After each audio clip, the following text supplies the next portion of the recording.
现场什么情况？这片区域去年拆过迁，哎呀，由于开发商的原因啊，这光拆了也没建新楼盘，就这片区荒着。报案人是一个拾荒者，这个拾荒者呢想过来捡漏，结果捡到一具女尸。哎呀，这一个不幸运的人碰到一个更不幸运的人。啊，在哪？尸体什么情况？我推测刚死不久。这不应该由你来下结论，因为很快我就可以推翻你的结论。哦，对了，我现在就可以推翻你的上一条结论。他其实挺幸运的，他被发现了，他已经迈出了找出凶手的第一步。说得对，这就叫天网恢恢，疏而不漏。死者是个年轻女性，看着像个学生，挺可怜的。干活吧。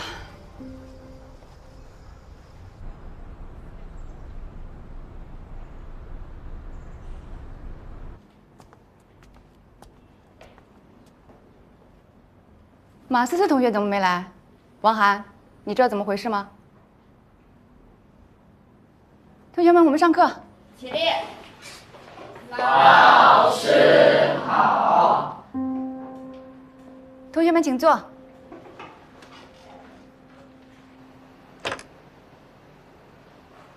您好，您所拨打的电话已关机。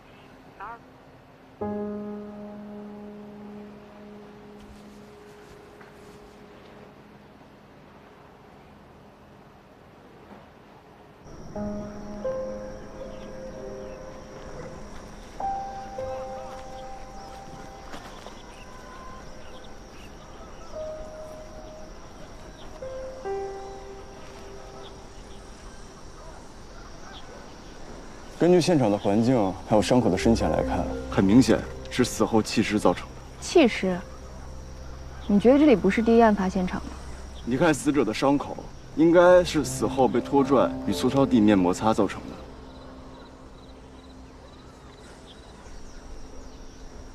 这看起来也不像是人或者动物的毛发，更像是植物的虚碎。要等鉴定科确定才能知道。不过我看这现场周围的植物上并没有这种虚碎，所以可以佐证，这并不是第一案发现场。哎，你这视网膜确实比一般人还要高哈。多吃点胡萝卜，你的眼睛能好。我才不吃胡萝卜，我又不是兔子。胡萝卜就是反人类食物。拍照取证吧，可以把尸体拉回去了。林涛，你判断的对，死者的死亡时间没超过48小时。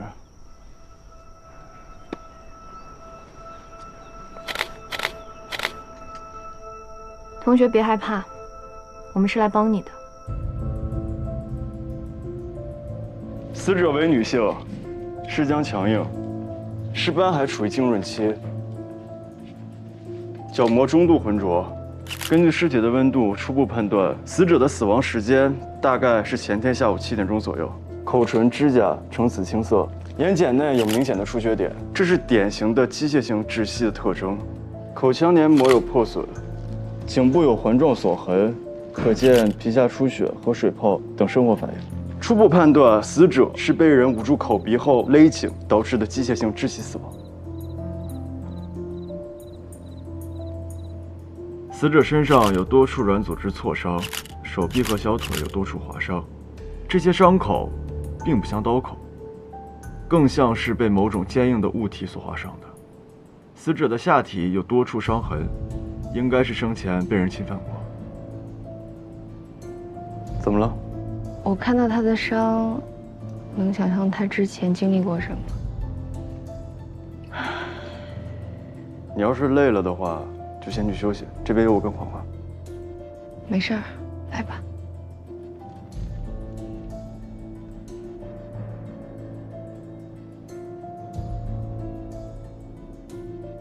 怎么了？脖子上的这条勒痕有些奇怪，你们看，很显然，这条勒痕明显比其他的要宽，更像是一个凸起。这个会不会是绳结的痕迹啊？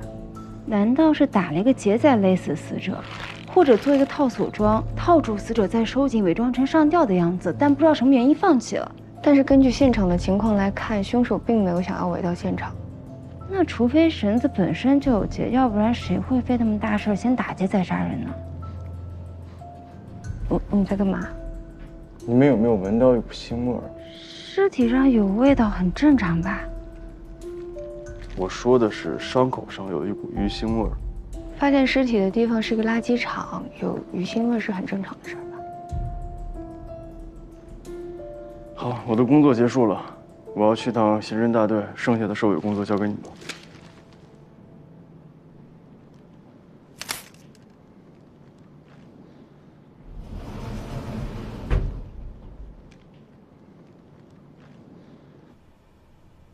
死者名为马思思，龙帆高中的学生。他很小的时候父母离异，他被判给了母亲。他父亲前几年在外打工的时候意外去世。马思思家境贫寒，他们家住在柳街老巷的棚户区，那里鱼龙混杂。各位，对这个案子有什么看法吗？裹着他身体的这件外套有点奇怪。怎么奇怪？这件外套是著名的奢侈品牌，本季的新品，价格不菲，至少上万。我看马思思其他的衣物都很廉价，唯独只有这一件特别的奢侈，你们不觉得很奇怪吗？你为什么对奢侈品牌这么了解？哎呀，那是因为我有一位常年荣登各大商场 VIP 宝座的妈，所以我在家里面看遍了每一季的时尚目录。如果没有记错的话，这件衣服应该是这星期的封面款。有没有可能是假的？毕竟现在这年轻人多少都有点虚荣。赵副队，这你就不懂了吧？第一，假货没那么快出现在市面上；第二，我检查了这件衣服的商标还有它的做工，真货无疑。哎呀，看来我在奢侈品鉴定这一块还是有经验的。涛儿，听我句话，一定得好好当警察，要不就得回去继承那千万家产，多痛苦！按照马思思的家境，她是买不起这么贵的衣服的。对，而且这个是女款，这个尺寸应该也不是凶手的。所以啊，我说这件衣服很可疑，说不定是破案的关键。李队，初步尸检报告：尸体的处女膜新鲜破裂，证明在此之前他并没有过性行为。尸体下体有明显的撕裂伤，身上有多处的软组织挫伤，证明死者死前经历过暴力对待，并且激烈反抗过。尸体告诉我们，这个女学生是被暴力奸杀的。一般凶手杀人弃尸不会刻意包裹住尸体，那么凶手故意的选择用衣服裹住女孩的脸，是不是因为不想见到女孩的脸？他对女孩尸体的态度没有那么随意，所以我认为吧，他是因为心怀愧疚才这么做的，而且很有可能认识死者。另外，我们就凶手选择的抛尸地点上来看，他应该对周围环境十分的了解。我跟林涛去勘察一下马思思的社会关系，看看有什么线索。另外，抛尸地点附近有很多黑车出没，我们不排除黑车司机见色起意强奸杀人的可能性。还有，派一队人到抛尸现场的附近去勘察一下。哎，听明白没有？知道。干活。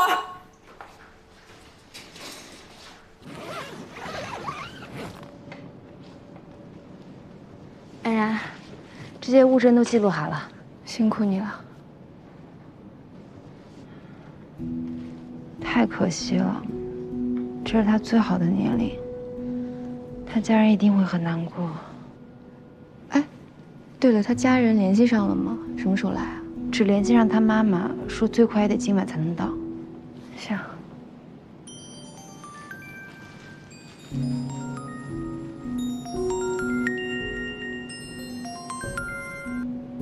接下来工作交给你，可以吗？没问题，你先忙吧。哦，对了，他妈妈来之前，你记得告诉我一声，我给他换一身干净的衣服吧，让他体面的见他妈妈最后一面。安然，我觉得你跟秦明对死者的遭遇都有些自己的感触。法医也是人，遇到出神干的事儿，每个人都会有自己的情绪。但不一样的，我觉得你更多的是同情，而秦明更多的是愤怒。刚刚他出门你也看见了，他也是人，是人就会带入自己的情感。别想太多了，我先去了。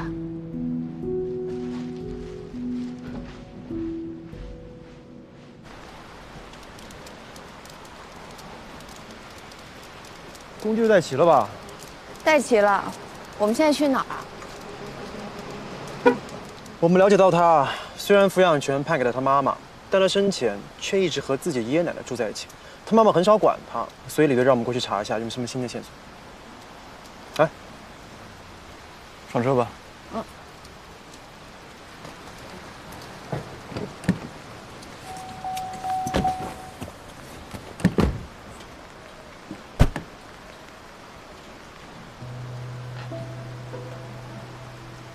抱歉了，我实在忍不了。哎，这是我的车，用得着喷这么多消毒水吗？再怎么也比你们什么解剖室干净了。哎，我们解剖室可比你这车上干净多了。你知道我们清洁流程吗？你这车里这么大的味道，闻不到？什么味道？闻不到啊？你在车里吃什么了？真是狗鼻子，我真的服了你啊！不就螺蛳粉吗？用得着这么嫌弃吗？我都开窗通风很久了。哎，你小子是不是故意找茬？不想协助我们办案是吧？我不是找茬，我针对的呢就是这辆车。你知道一辆车里有500多种细菌吗？葡萄珠菌容易引起白血症，还有大肠杆菌。好，我回来一定好好搞卫生，好吧？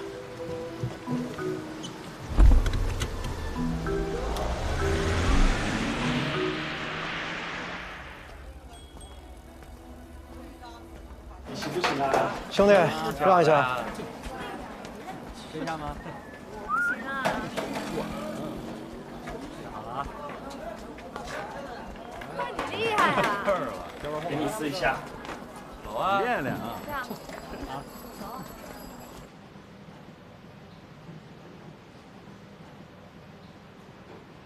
爷爷奶奶，马思思有没有跟你们说她要去哪里啊？当天爷爷不在家，我一个人在厨房摘菜，就看见他慌慌忙忙往外跑。那我们可以去思思房间看一下吗？可以，就在那边。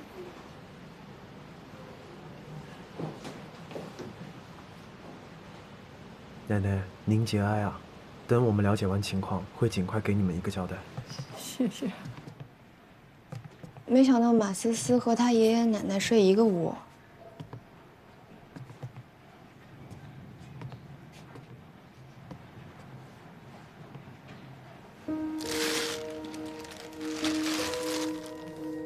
喏，你看。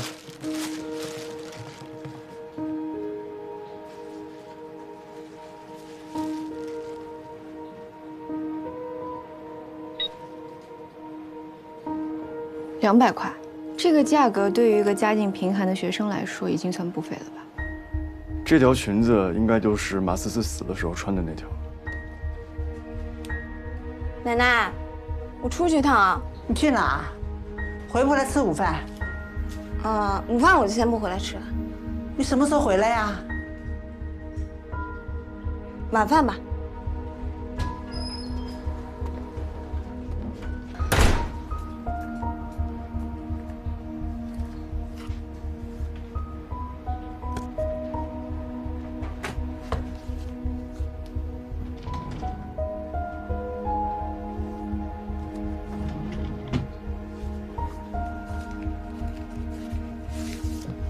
你在看什么？你看，这些信应该是马思思写给他母亲的，可是很奇怪，上面都没有地址。他应该是不知道他母亲的地址，所以生前才没有寄出去吧？怎么可能连亲生母亲的地址都不知道？从信的内容里看，他们应该很久没有见过面了。你看这合照，是马思思小时候和她妈妈的照片。这房间里也没有新的照片，就说明他们之后也没有再合照过了。什么样的母亲可以抛下自己的女儿这么多年不闻不问？也没什么奇怪的呀，那生而不养在这个世界上本来就挺常见的。只不过我们见多了疼爱子女的父母，我们就觉得那才是人生的常态。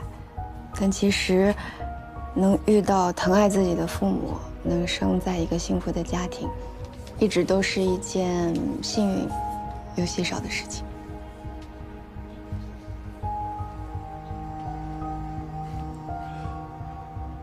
我怎么总觉得你对这个案子特别敏感？没有吧？你才奇怪呢。装起来吧。如果爷爷奶奶能同意，我们就把信带回去，看看能不能找到线索。环环已经联系马思思的母亲了，她今天晚上有空，应该会来一趟警局。如果这些信没有任何问题，该怎么处理啊？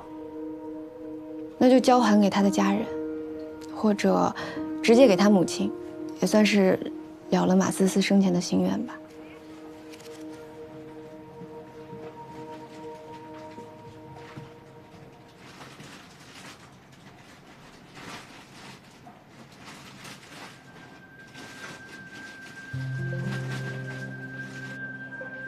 根据马思思爷爷奶奶的透露，马思思其实是一个非常乖的女孩，她穿着昂贵的外套跑到荒郊野岭这样的行为，其实非常不合理。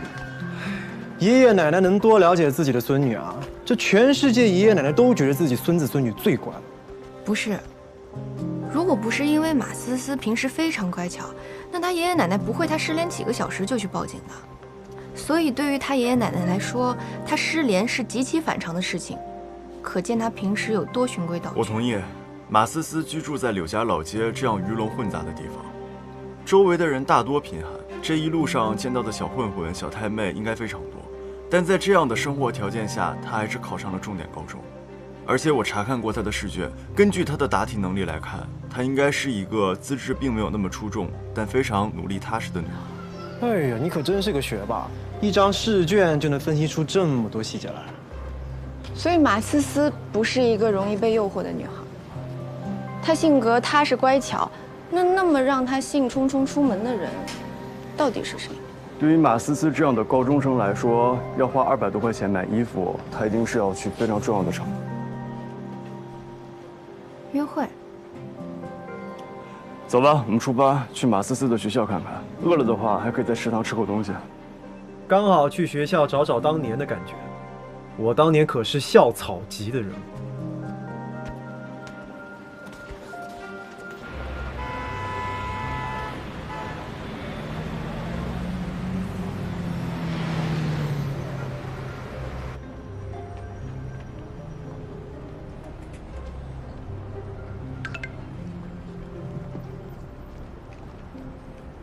移动公司资料发过来了，死者马思思生前的最后一个通讯人是一个叫王涵的女生。除了她的爷爷奶奶之外，她平日里就和这个王涵处得比较近。这个王涵家境还挺不错的，他爸是市里特别有名的地产老板。你认识？不认识，听说过。哎，而且这个王涵挺有名的，那个贴吧上随便一搜，不少他的帖子。什么贴吧？龙帆6中的贴吧。你对这种校园生活还挺了解。那是。想当年我可是校草级的人物，各班女生争先恐后讨论的对象。哎呦呦，你是不是每天偷偷上贴吧看自己的帖子，还换不同的马甲，给他们带风向？挺懂行了。戏精。王涵高2才转到龙帆高中，和马思思成了朋友。哎，秦敏，你觉不觉得他们之间的关系和我们的友谊特别像？孤独少女和富家少女。哎，富二代，孤僻的青年。哎，你这一点都不肯吃亏啊！绿灯了，走。哦。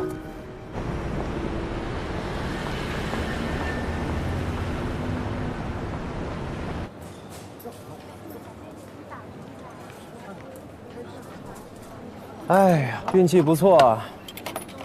教导主任亲自带我们来打饭。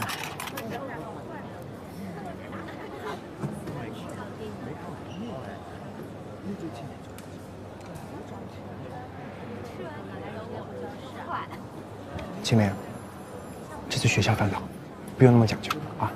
那你看看你，手上、嘴上全都是油，那你之前洗过手了吗？没洗手的时候，手都摸了什么？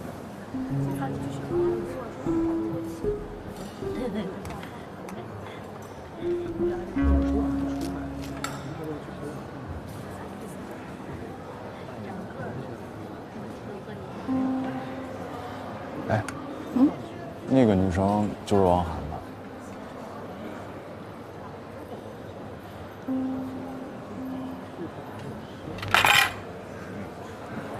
怎么，公主今天自己打扮了？你的小跟班呢？关你什么事儿？别理他，奇葩。根据走访调查，马思思平时没有什么朋友，王涵呢就算是他朋友。不过，王涵跟马思思比较不一样，他朋友比较多，社交也比较广。很正常，像王涵这样家庭条件优越、长得还不错的女生，一般都是中性朋友。可我就不一样了，像我这种家境优越、长相不错，还重性捧月的人，能称得上我零头的朋友还真的不多啊。秦明，你算一个。那我还挺倒霉的哈。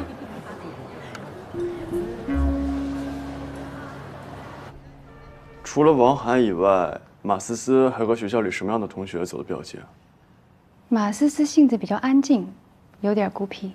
你要说跟她走得近的同学，我还真没留意。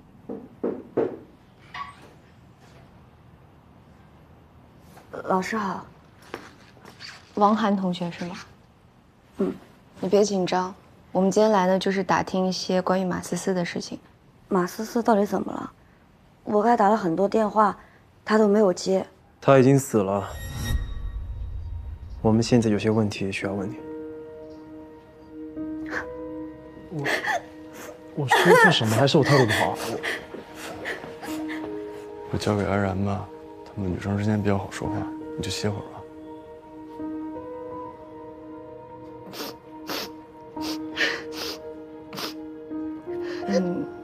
我很抱歉，你最好的朋友死了，你一定很伤心。但我希望你能坚强起来，早日配合我们，可以找到真凶。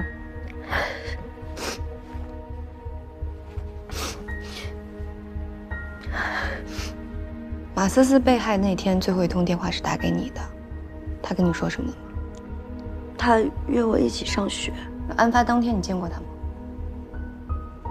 没有。被害的时候，他穿着这件衣服，你知道这件衣服吗？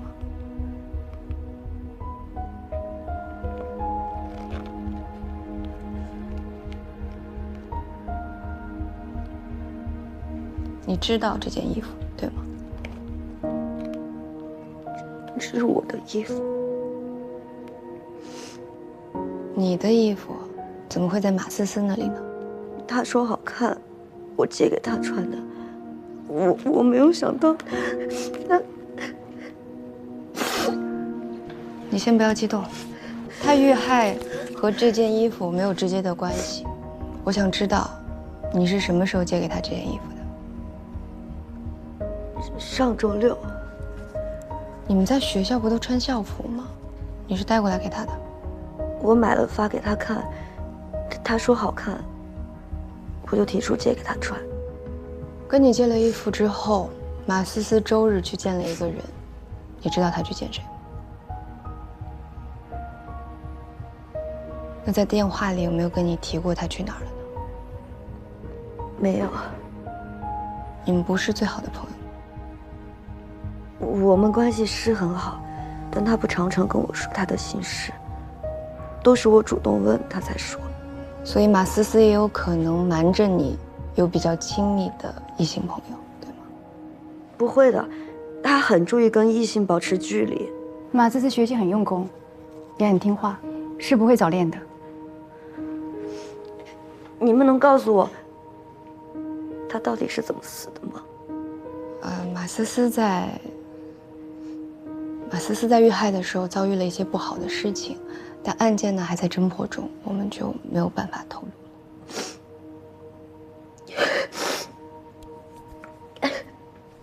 王涵情绪不好，你们还有别的问题吗？暂时没有。王涵，先回教室吧。王涵同学，谢谢你配合。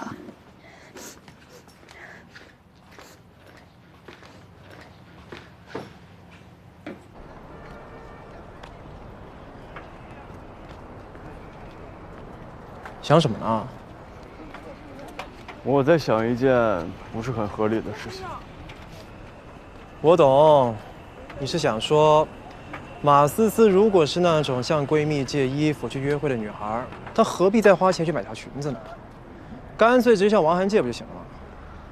我也觉得这个有点不对劲。别再你觉得我觉得了，我赶紧呢把这衣服的来龙去脉调查清楚，任何的线索都不能放弃。走吧。马思思的事情你不要往外说，说出去对班上同学影响不好。马思思发生这样的意外，我们心里都不好受。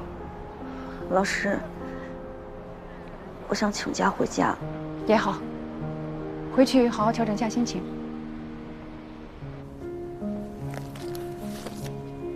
听说是马思思出事儿了，警察都来了，找他就为了问他马思思的事儿。出了什么事儿？我不知道，我路过的时候就听到了一点儿。我刚想往里看，就这么大的眼睛瞪着我看，吓得我赶紧就跑啊，根本来不及听什么事儿。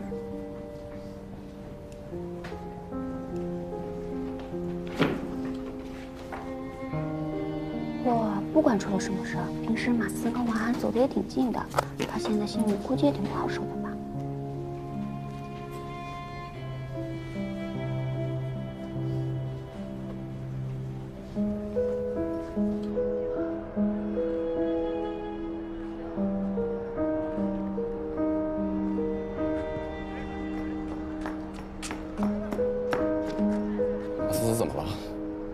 警察问你什么了？你那么关心马思思干什么？我们不是朋友吗？朋友之间关心一下，不是应该的吗？他是我的朋友，不是你的。对，我知道他是你的朋友，正因为是你的朋友，我才关心啊。其实。我是在关心你呢。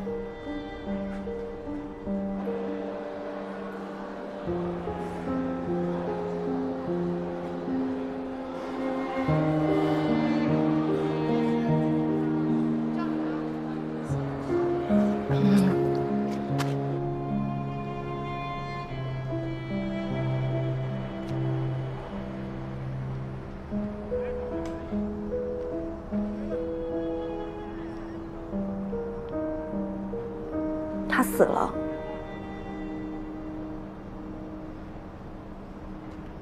这里和这里都是重点啊，保证。李队，回来了。黄花送来的报告，死者指甲的 DNA 跟阴道的 DNA 不属于同一个人。难道有2个犯人，一个主犯，一个是协助者？不排除这种可能。坐，安然。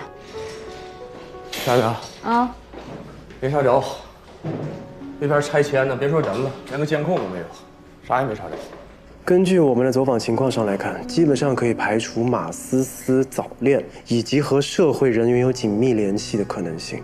我们是市重点高中，学校周1到周5都有晚自习，学生放学差不多10点了，早上7点半还要上早自习，周末一般只休1天，周6也要上一个白天的课呢。那按照这么说的话，周日也是有时间出去玩是吧？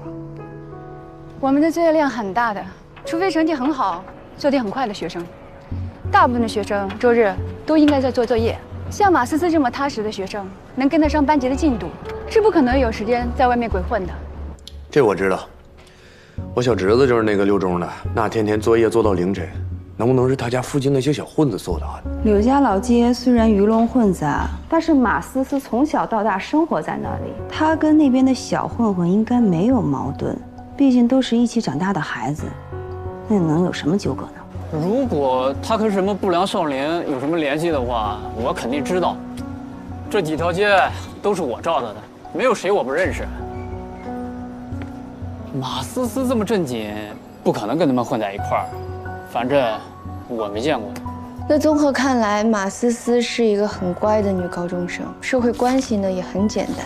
那要是激情作案呢，随机杀人的那种。如果是这样的话，这破案的难度系数也太大了吧？抛尸现场环境恶劣，而且还不是第一案发现场，我们没有指向性证据，很难帮助破案。秦明，你看那份资料看那么久了，你看出个什么没有？跟大家分享一下。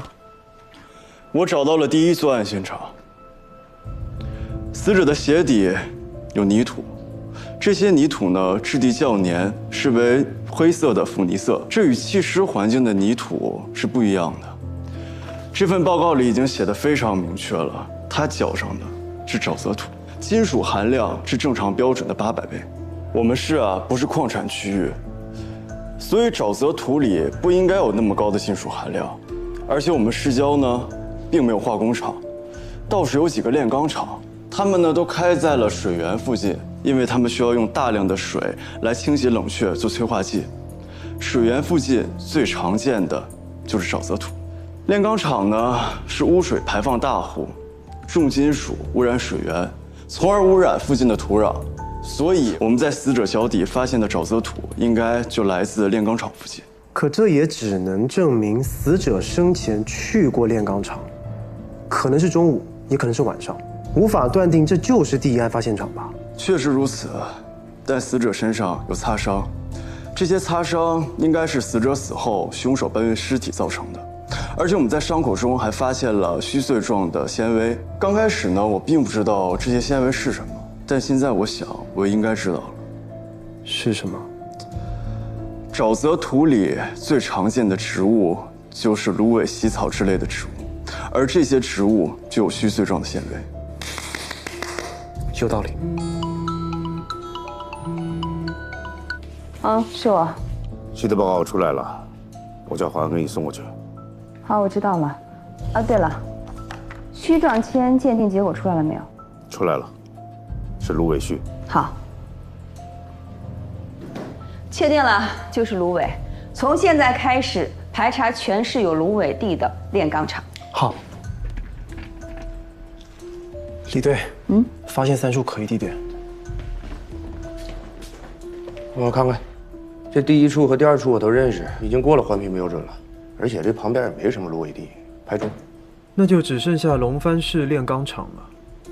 5年前因为环保问题关闭，位置处于走马湖附近，而且附近有很多的芦苇丛。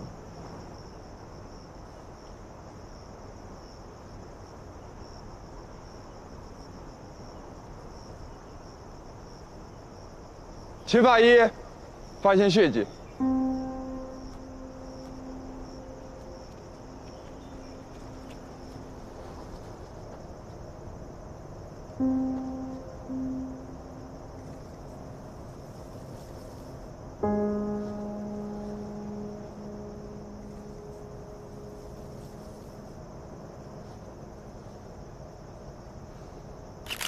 这也就能解释为什么马思思身上会有那么多划伤，都是这些芦苇造成的。这次工作量非常大。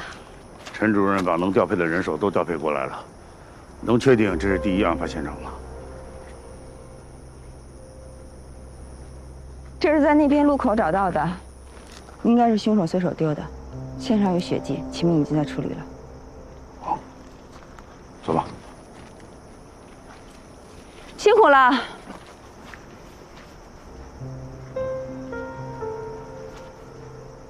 好。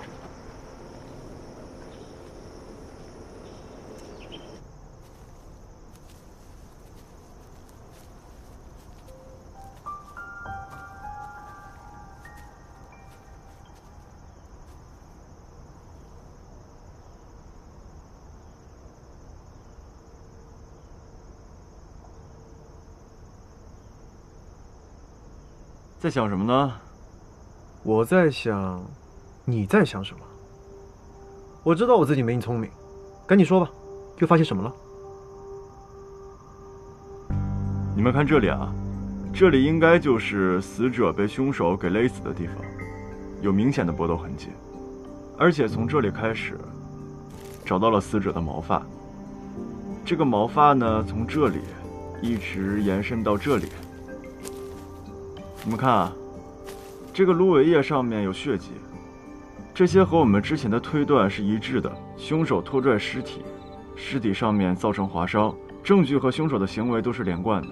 还有前面的厂房，我们在厂房里面啊，发现了破碎的衣服、经斑，还有血迹等证据。通过这些证据呢，可以推断出厂房应该就是发生强奸的地点。但从厂房一直到这里都没有任何的搏斗痕迹，还有血迹。那难道说凶手是在厂房里强奸了死者，然后把他推到芦苇丛里杀掉吗？可没这个必要吧？他也不嫌麻烦，还是说有什么特殊的癖好？有没有可能是死者在厂房里面找到了机会逃脱了，然后凶手追了出来把他杀掉？不排除这种可能性。好，我知道了。李队，有情况。怎么了？外套的购买记录我已经查到了，这个品牌全市只有一家店。我妈问了这个品牌的柜姐，这批衣服是本季的新品，因为价格高，所以柜姐记得很清楚。衣服呢是周五白天送到的，我妈周五晚上直接买走了一件，另外一件是周六晚上被买走的，购买者就是王涵的母亲。马思思周六回到家后，周日才出门，所以说只有周日这一天，王涵才会把衣服借给马思思。对，那说明案发当日他们见过面，王涵在撒谎。可他为什么撒谎？难道他知道事情的真相？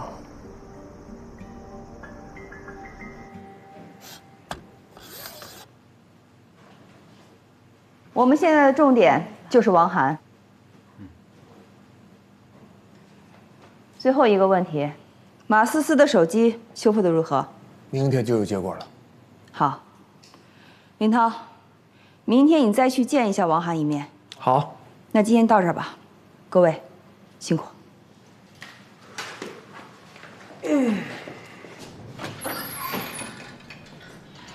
秦明，走吧，回家了。哎，环环，回家呀？顺便顺上你一块走。哦，不用了，我约了朋友看话剧去了。话剧，巧了，剧院刚好顺路，我送你。哦，那就麻烦你了。那你们先回去吧，我这边还有点工作。太好了，你先忙啊，我们走吧。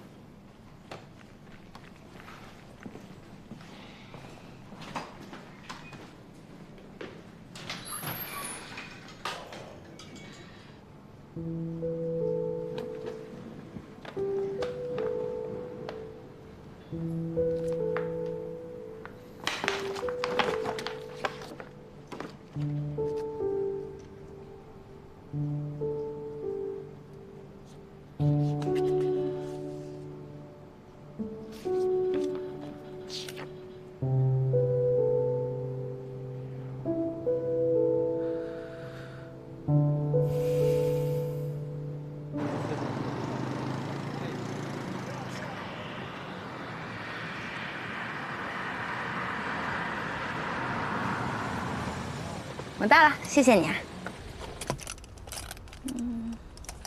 欢欢，你知道我的心在哪儿吗？一般人的心脏都在左边啊。啊，还有一种镜面人心脏在右边。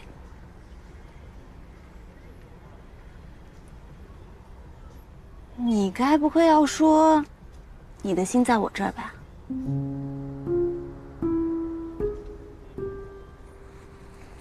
我怎么会说这种土味情话呀？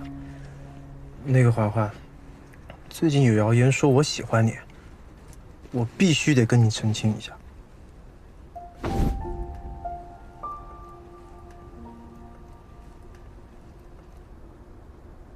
这是干嘛？我是真心喜欢你，希望你能做我女朋友。我第一次见到一个男生跟女生表白送仙人掌。仙人掌比鲜花更长久啊，而且它防辐射，可以替我保护你。但是他很多刺，我怕他扎到我。我就是外面那层刺，所以不会扎到你的。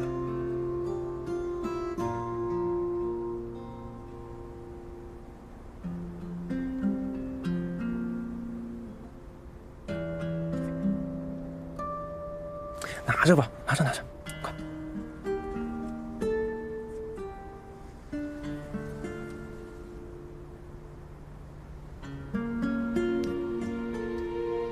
但我觉得我们俩认识时间还不够长，还需要再考察一下。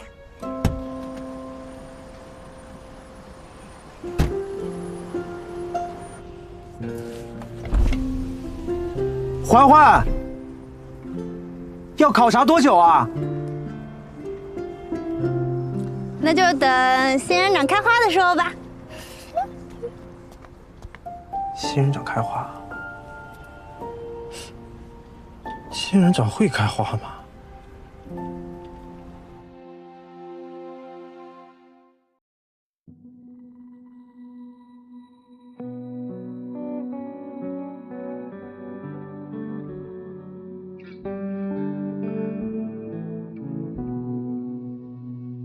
牵了线的木偶是谁在控制？明明恍惚的烛火在责问我，恐惧像无尽深渊，藏匿着什么？颠倒了爱与恶，被遗忘的故事，封尘的日子，时光像是琥珀。在等待我，倒影中的世界，心上的结，爱怎么会无解？残酷的真相在眨眼之间，谁戴着面具卖力表演？悲伤的真相在呼吸之间，放肆的假象嘲笑我，愤怒的真相在黑白之间，无声的庄严，谁在用力？模糊了爱与恨的边缘。And this love doesn't always move in a straight line. One day we hate each other, but the next we doing fine. And the cruel truth, in the blink of an eye, for you to move on, gotta leave me here behind with these memories, golden like a treasury. Wish that we could blow a time out like a referee, but we can't. I know we had a plan, supposed to be together forever, but in the end. But in the end,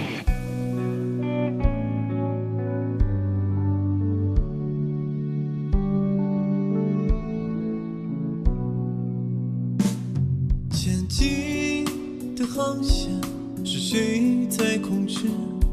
已经模糊的曲直在追问我，这生锈的钥匙锁上了什么？看不清爱与恨，对与错的共识，回忆无休止。时光像是琥珀，在当地我，倒影中的世界，心上的结，我怎么能冷漠？残酷的真相在眨眼之间，谁戴着面具卖力表演？悲伤的真相在呼吸之间，放肆的假象嘲笑我，愤怒的真相在黑白之间，无声的庄严，谁在用力魂悼念？模糊了爱与恨。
放心吧，我一定会帮你找到凶手的。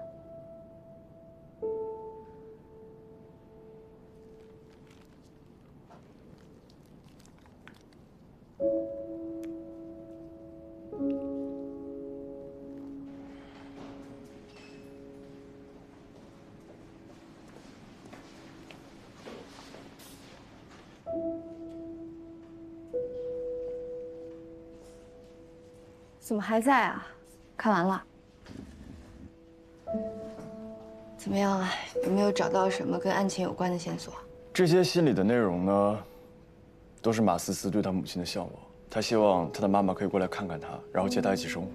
哎，可惜呀，他妈妈跟他住的城市离得这么近，却没有机会来看他。马思思一直向往着能和她妈妈重新见面，但怎么也没想到，却是死了之后才有机会见到。哎，今天几号啊？他妈不是说要来认尸吗？怎么还没来啊？这时间都过了吧？给打个电话。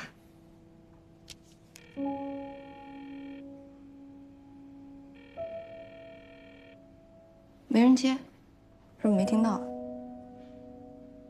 我来打。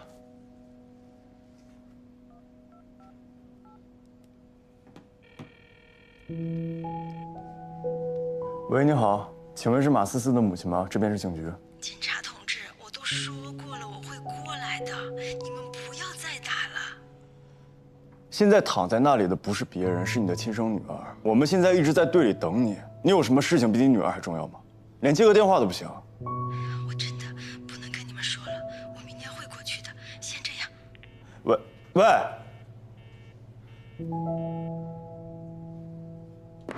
怎么了？出什么事了？没事。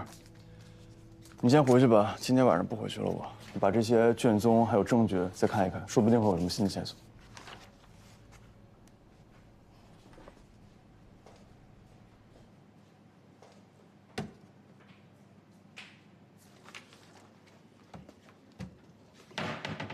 你干什么？弄点吃的呀，饿着肚子怎么加班啊？一起找线索吧。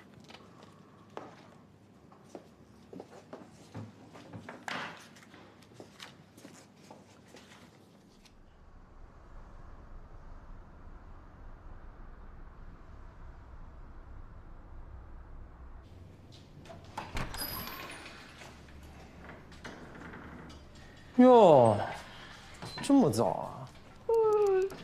哎，我看看，这有俩黑眼圈，你们一晚没回去啊？那黑眼圈能长一个呀？我们俩昨天晚上呢，把那个证据又都重新梳理了一遍。太拼了，早一点结案总归是好的。我看你睡得还挺好的啊。那个李队让我一大早去一趟王涵家，他是觉得吧，直接去学校提人怕影响不好，毕竟他还是个学生，而且他是个未成年，询问他必须得有监护人在场。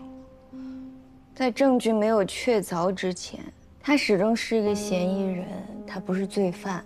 再说了，现在的高中生都很敏感的，我觉得我们还是要尽量避免给他们造成一些不必要的社会舆论吧。在好朋友死了这件事上，他居然撒谎。我看啊，他和马思思案脱不了干系，至少隐瞒了一部分的真相。所以我想趁他在没有做好心理防备的时候，突破掉。行，那安然就先回去休息吧。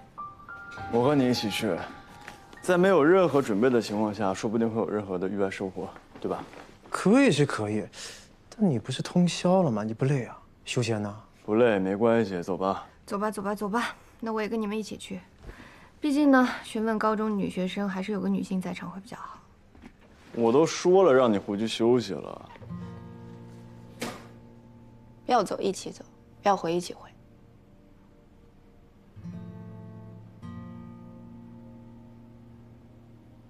行，两位道友，咱们一块儿休闲去吧，走。走吧。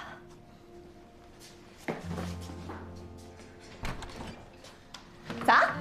欢欢，早。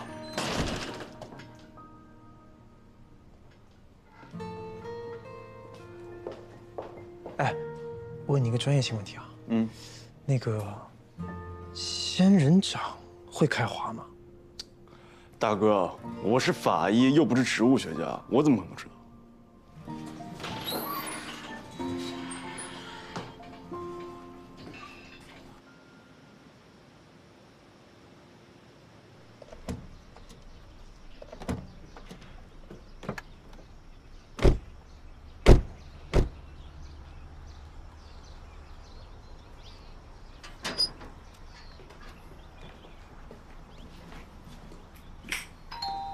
谁呀？你好，我们是警察。我们现在需要对王涵了解一些情况。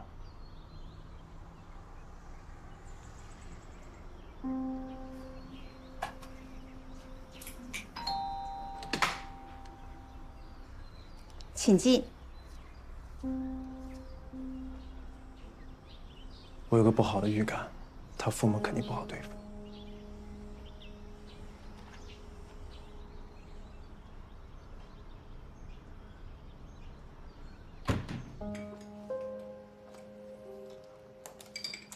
一会儿呢，涵涵要上课，为了节省大家时间，就在这询问吧。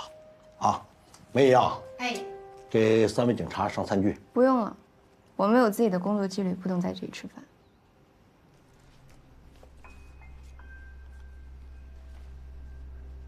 王涵，你昨天跟我们说这件衣服是你周6借给马思思的，但经过我查实，这件衣服是你妈妈在周6晚上8点40分买到手的，而马思思她在周6下午放学回家之后就再也没有出过门，更没有见过你。那么你是怎么把这件衣服借给马思思的？我记错了吧？衣服是周日借的。这种事情记错了也很正常吧？不能算我们汪涵撒谎，总不能记性不好也是扰乱公务吧？我们没有说您女儿撒谎，您不用紧张，记错一些细节是非常正常的事儿。王涵同学，你的证词对我们来说非常关键，你能不能仔细回忆一下你在周日几点见的马思思？下午，具体几点，我不记得了。你应该知道，我们想弄清楚你几点钟出门是件很容易的事情吧？涵涵，你现在在自己家，有爸爸妈妈陪着你，千万别怕，啊，知道什么就说什么。下午5点半左右。是在马思思给你打电话之后吗？那他在电话里跟你说了什么？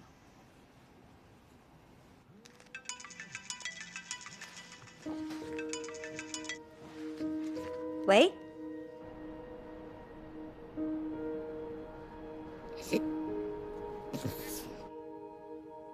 喂，思思，你说话啊！打错了。你怎么了？声音听起来怪怪的。你在哪儿呢？干嘛？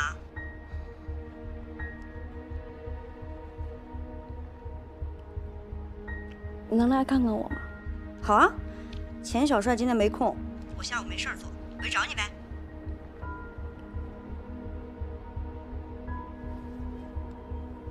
好，那你记得帮我带件外套。好。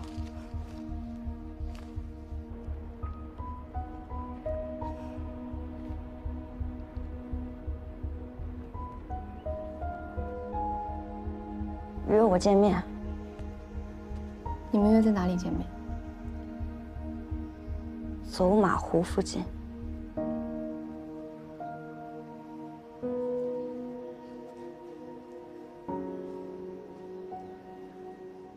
方不方便详细的给我们描述一下你们当时见面的情形？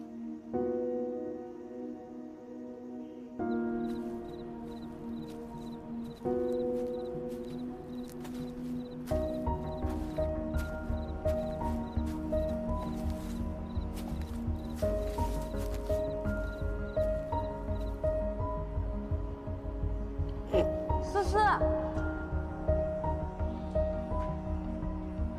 马思思，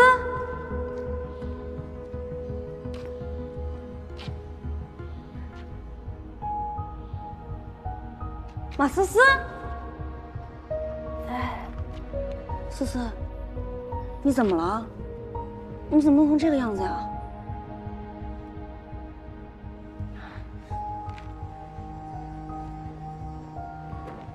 来，把车上。你跟我说你怎么了？啊？怎么了？见面之后，他看起来还挺开心的。我还说让他跟我一起去吃饭，但是他说他之后有重要的事情。什么事情？我没问。他约你去这么远的地方，总该有个原因吧？就是借衣服。那我们第一次询问你，你为什么不把这些事情告诉我们？我怕你们觉得这件事情跟我有关，毕竟他最后一个电话是打给我的，我很有可能是他见过的最后一个人。我怕我解释不清楚，学校同学会误会我。各位啊，如果没有问题的话，那今天就到此为止啊，因为涵涵马上就要上课了，好吧？王涵同学，例行公事我们需要你的几根毛发做调查，所以请你配合我们。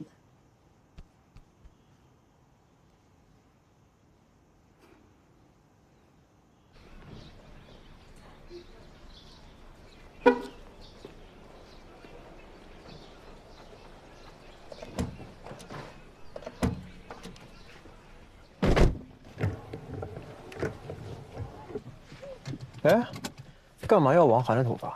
因为我们现在还不能排除王涵的嫌疑。我们昨天在作案现场龙帆市炼钢厂厂房的2楼发现了一根头发，这根头发上呢并没有毛囊，所以没办法鉴定 DNA。但是从发质上来看，完全不属于马思思的，是属于另外一位女性。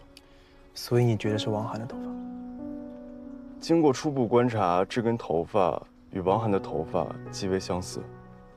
我才安然想用这2根头发上的化学物质做对比，也就是洗发水或者护发水。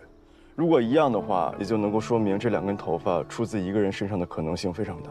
先假设王涵在案发当天下午也在那个厂房里，也就是马思思被强奸的地方，那么他极有可能看到了什么？那王涵干嘛撒谎啊？再怎么样，不可能怀疑王涵强奸了马思思吧？除非他有什么想要包庇的人。所以我们现在就应该重点排查王涵的社会关系。林涛，你觉得呢？我觉得吧，你们说的特别有道理。但2个大法医啊，咱们要不要吃饱了再干活？我刚好知道家好吃的，走吧。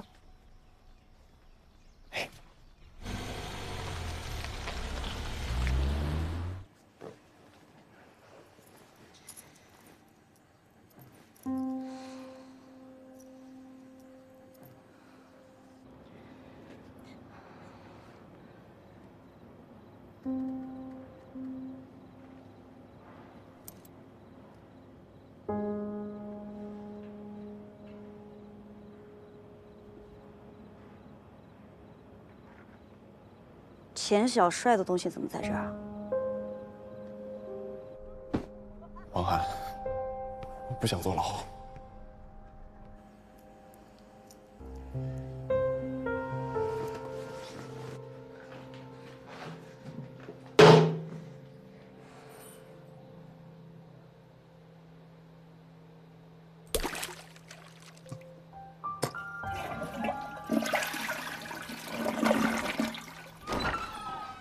缓缓，那谢谢亲爱的安然。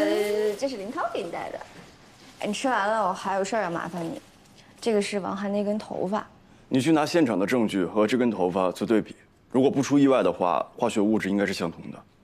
如果相同呢，直接去告诉档案队那边；如果不同的话，再来找我。明白。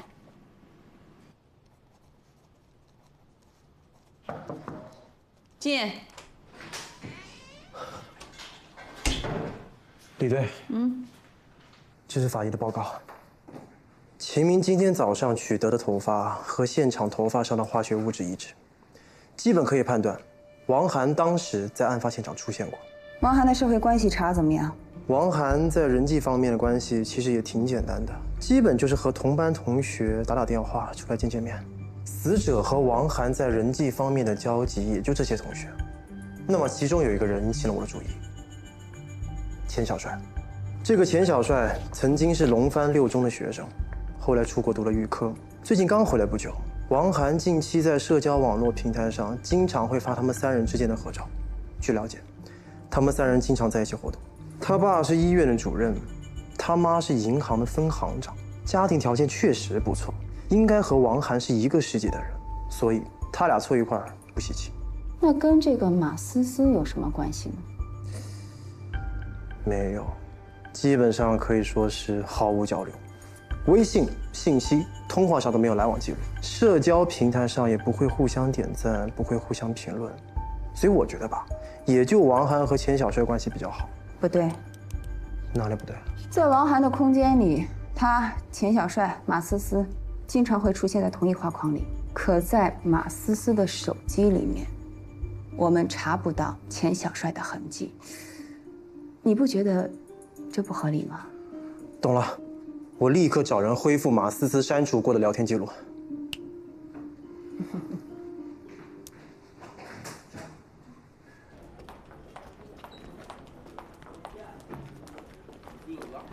还改学校，这个是一般的王涵吧？公众号里说的就是他。之前他旁边那个女孩好像死了。就是他妈，我算点。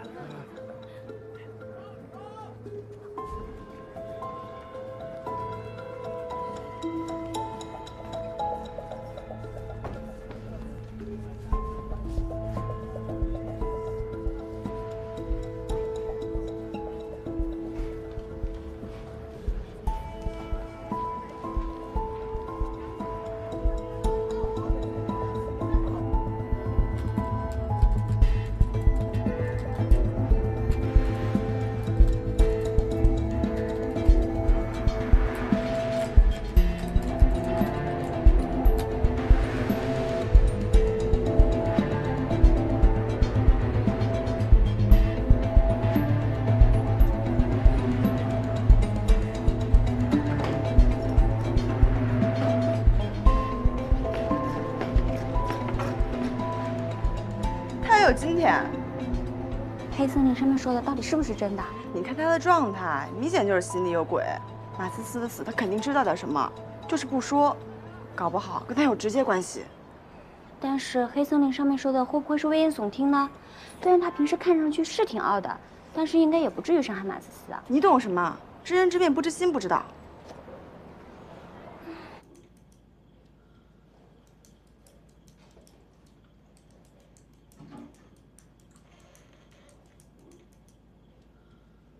你准备好了吗？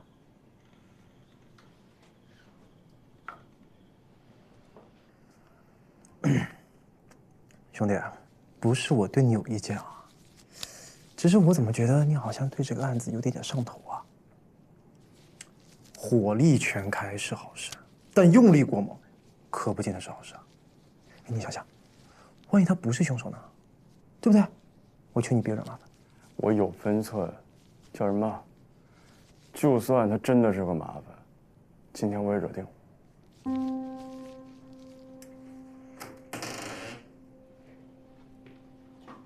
把人给你们两个带来了。这小子性格真大，找到他的时候，正打篮球呢。坐吧。啊。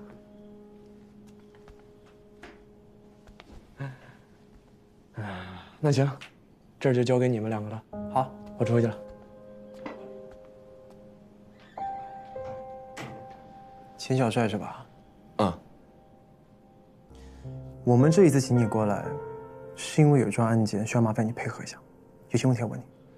配合警方工作是我们公民应尽的义务啊，不麻烦，怎么能说麻烦呢？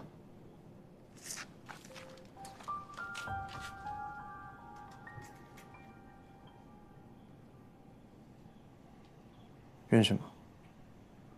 认识，马思思。你和他什么关系啊？就是普通朋友，通过朋友介绍认识的，其实我们连普通朋友都算不上，顶多就是见面打个招呼而已。我这次回来是过寒假的，跟他最多也就认识2、3个月吧。你知道他身上发生了什么事儿吗？听说被人杀害了。准确来说，是被奸杀的。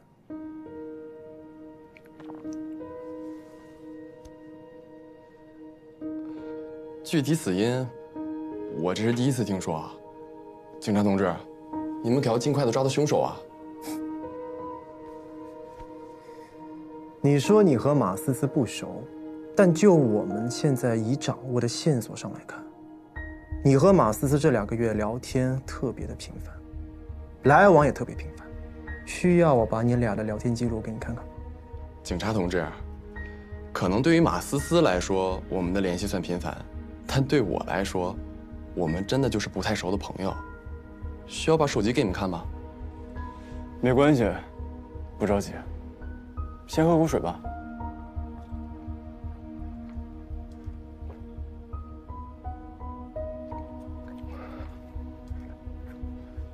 你上周见过马思思吗？没有。你不是约她去拍照了吗？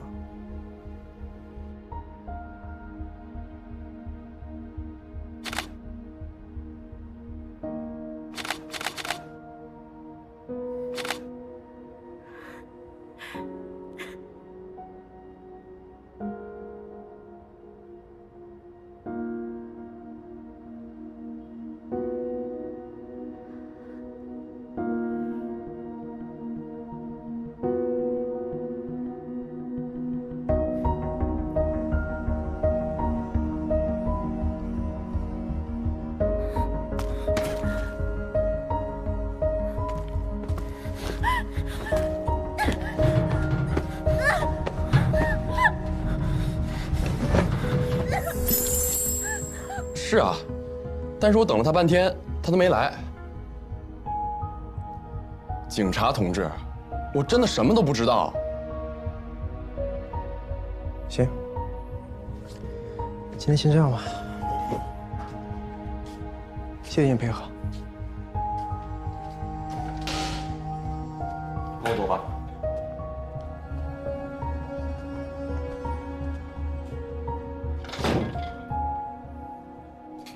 这个钱小帅跟个泥鳅似的，把自己推脱得干干净净。看来没有证据，他是不会说实话。没关系，我需要的都在这个上面。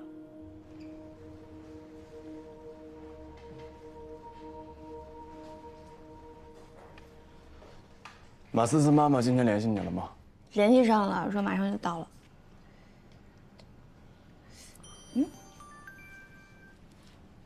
喂，哦，陈女士，哦，你到了是吗？那我出来接你。好，拜拜。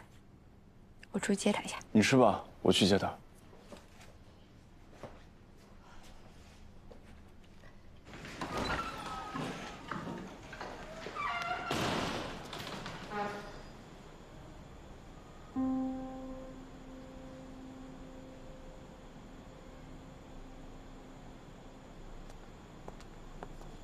你好，您是马思思的母亲陈美娟女士。这边请吧。啊。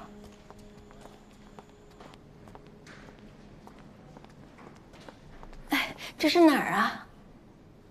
认时间带你看看你女儿。你们不是已经确认了吗？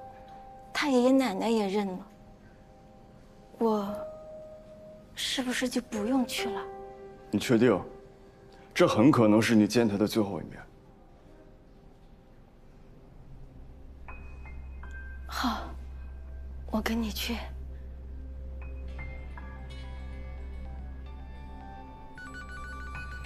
对不起啊。喂。这都7点了，你还不去接孩子？老师打电话都催了，你赶紧去。啊，我知道了，我就去。对不起啊，我有点赶时间。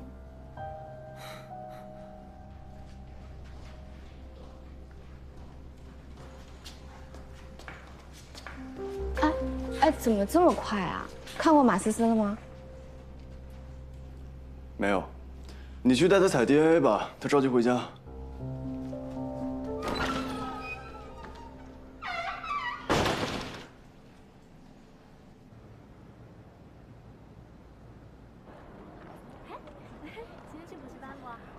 王涵，王涵，我叫你，你没听见啊？我得赶紧回家，我妈就是怕我这几天遇到麻烦，天天让司机接我上下学。你不要再来找我了。今天警察找我了，他们怎么找到你的？我正想问你呢。你跟他们说什么了？我什么都没说。那就没事儿。他们还是问马思思的事儿，不过我没承认，他们也就没问出什么来。倒是你，我担心他们还会找你，你一定不能乱说话。我现在特别难受。如果你真的没有杀人，我们还是把事情告诉警察吧。你看到今天贴吧的帖子了吗？现在班上同学都不理我了，他们都觉得这件事情跟我有关系。这件事儿很快就会过去，他们很快就会忘了。再说了，他们不理你，你不是还有我的吗？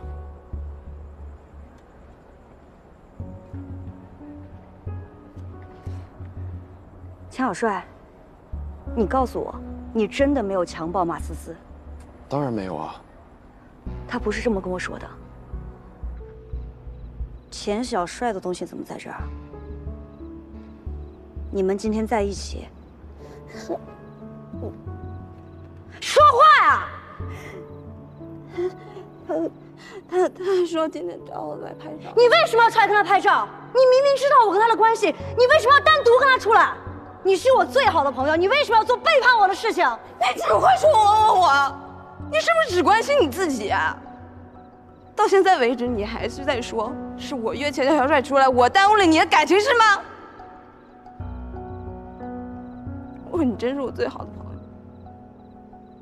友，你怎么从来就不在意点我的感受呢？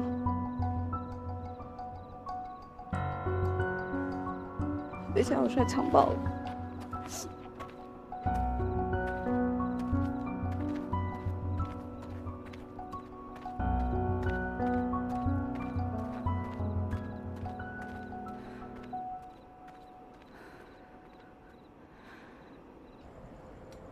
王涵，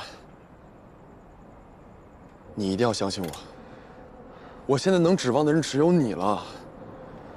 我现在就是很后悔，如果当初我没有答应帮他拍照，就不会有这样的事情了，也不会把你卷进麻烦当中了。不是的，我知道你现在很不安，我不希望你再受到伤害了。再相信我一次，好吗？那马思思怎么办？杀他的凶手还没有找到。马思思现在已经死了，没有必要再因为她影响我们的未来了。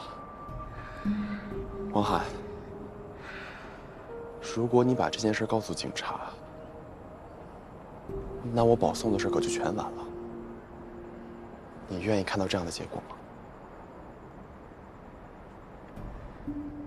你想要毁掉我的一生吗？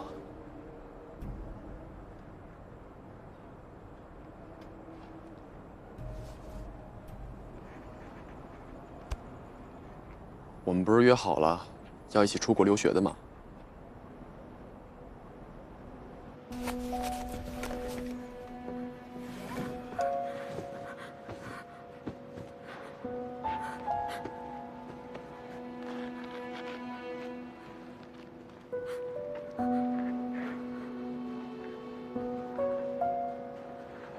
滚！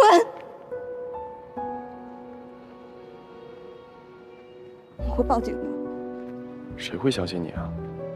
大家是相信一个出生在贫民窟、没有父母教育、身边整天都是流氓混混的女孩啊，还是相信一个家世清白、学习成绩优秀的留学生啊？你给我记住了，是你先勾引的我，是你想攀高枝。可惜呀，没得逞。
赵部队，马思思体内残留精液的 DNA 和钱小帅 DNA 吻合。传人。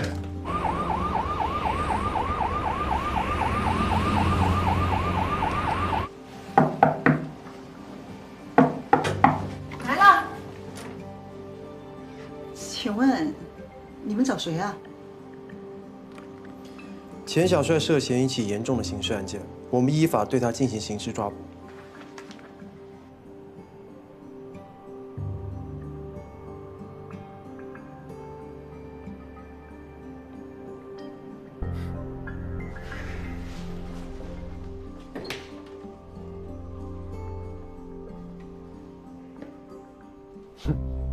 咬死自己没杀人，也不承认强奸了马思思，说马思思自愿跟他发生的关系。他肯定不承认，死无对证，而且马思思确实是自愿跟他到野外去拍照的。这要到法庭上，他的律师有各种办法帮他脱罪。没关系，他不是喜欢熬吗？我们有大把时间跟他熬，看谁熬得过谁。这个臭小子，就要这么治他。 你注意点，他目前只是犯罪嫌疑人，你这种方法不行。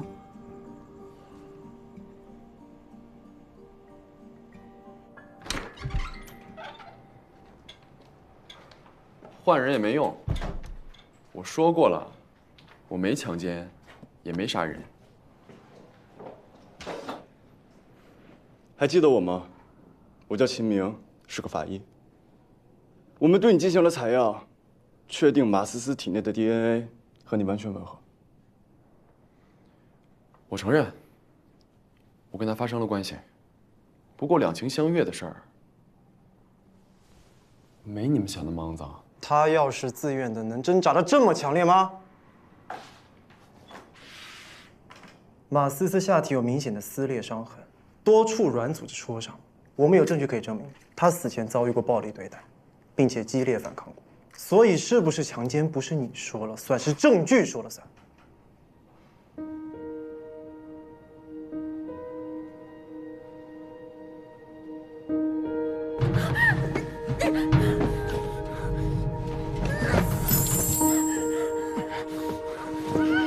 啊！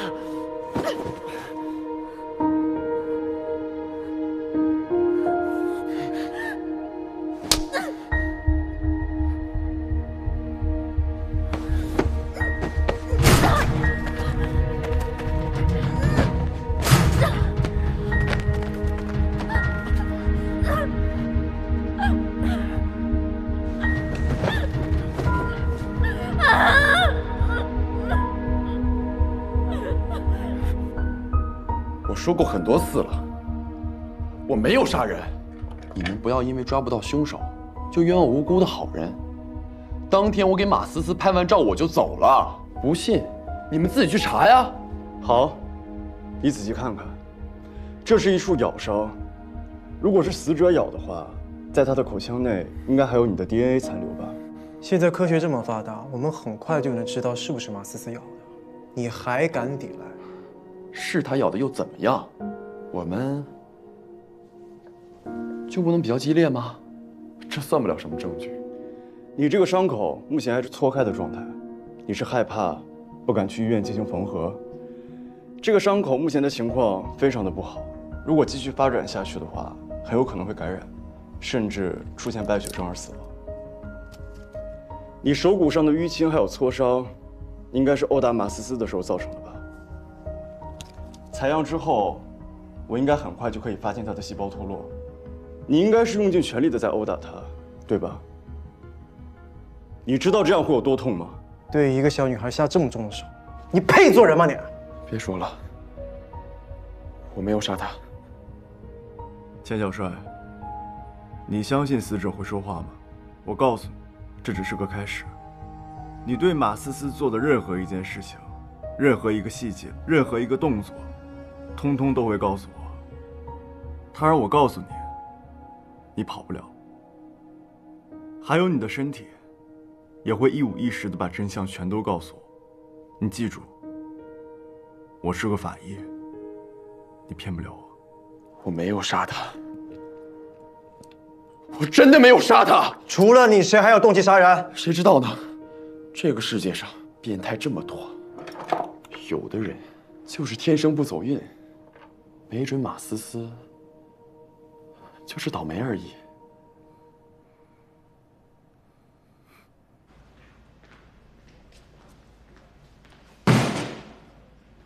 你能不能把里面监控给我关上，让我好好揍他一顿？本来光看一个尸检报告没什么感觉，听你这么一说，我这火哪里压得住啊？他离交代不远啦，干得不错。那是，秦明3言2语就让那个臭小子哑口无言。李队，那我先回法医实验室了。哎，去钱小帅家取证的人，我就交给你和安然了。我们会按照法律程序再对他进行一次生物采样，虽然之前已经密取过他 DNA 了。好，那我先走了。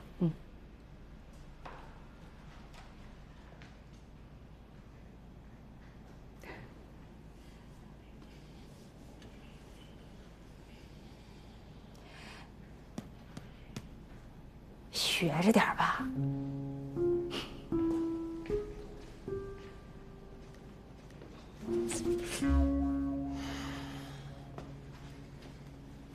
钱先生，这是我们的搜查证。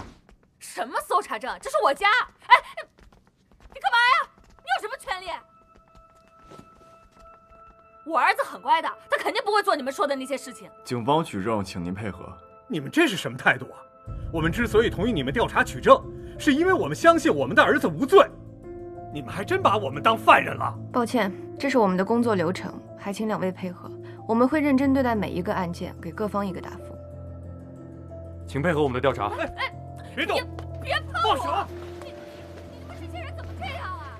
凭什么搜查我？蜥蜴、蜘蛛、蝎子还有牛蛙。哎，这钱小帅兴趣爱好挺特别的哈。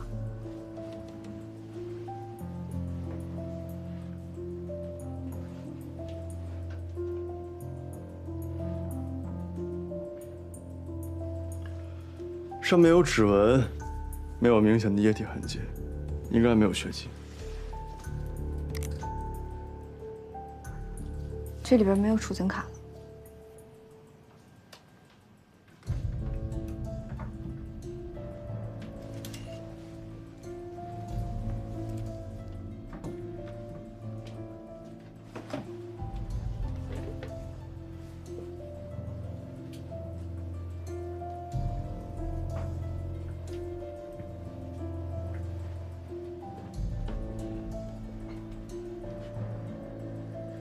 安然，过来看一下。怎么了？这柜子里面放的都是钱小帅的奖杯，还有证书，这些对他来说都是荣誉。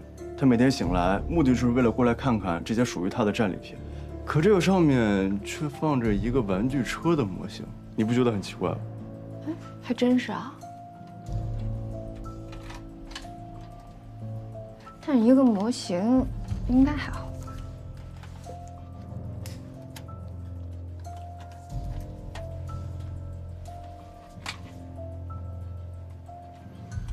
你看，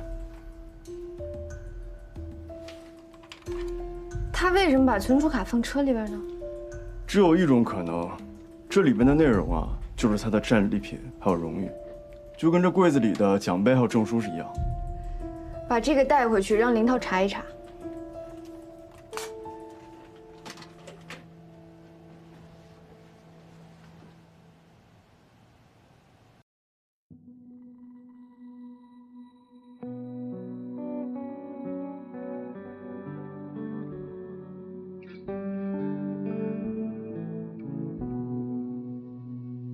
牵了线的木偶是谁在控制？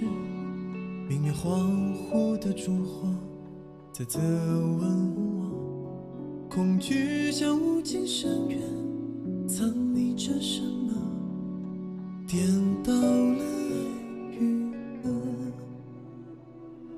被遗忘的故事，封尘的日子，时光像是琥珀。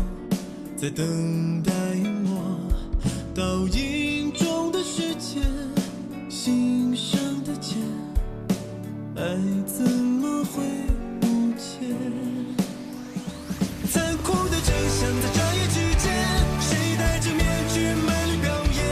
悲伤的真相在呼吸之间，放肆的嘲笑嘲笑我，愤怒的真相在黑白之间，无声的庄严，谁在用力？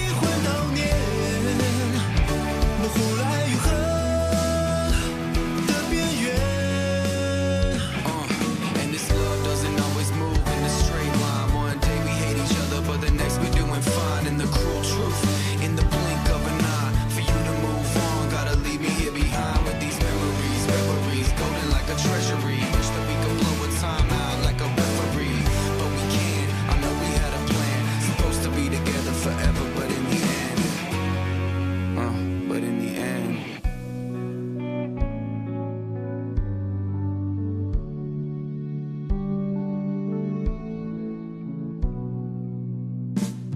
前进的航线是谁在控制？已经模糊的曲直在追问我，这生锈的钥匙锁上了什么？看不清爱与恨，对与错的公式，回应无休止。时光像是琥珀，在当地我，倒影中的世界，心上的茧，我怎么能冷漠？残酷的真相在转眼之间，谁戴着面具卖力表演？悲伤的真相在呼吸之间，放肆的嘲笑嘲笑我，愤怒的真相在黑白之间，无声的庄严，谁在用力换悼念？模糊了爱与恨。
我去，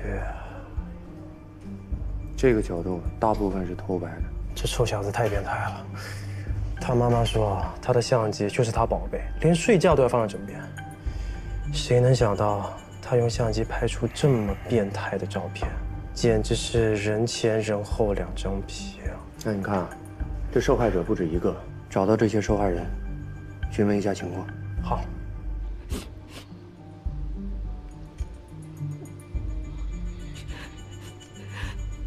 我想着，当初只是拍我几张照片而已，说出来也没有用，反而还会被同学们议论着。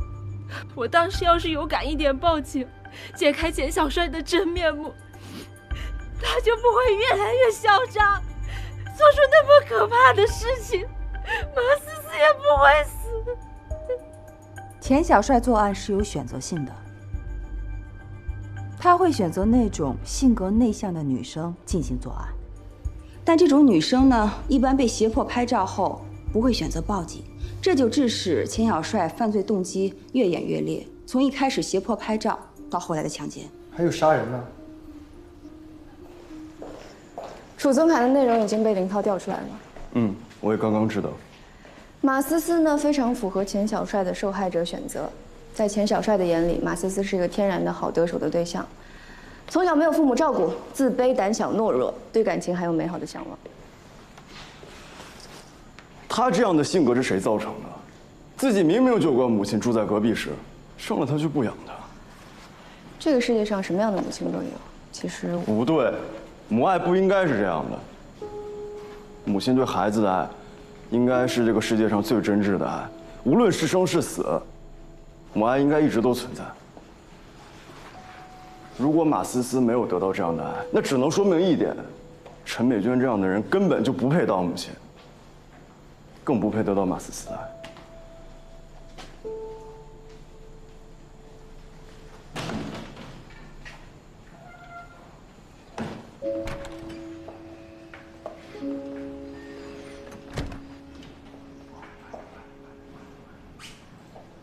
这线怎么还在你这儿？不是说好要交给马思思妈妈吗？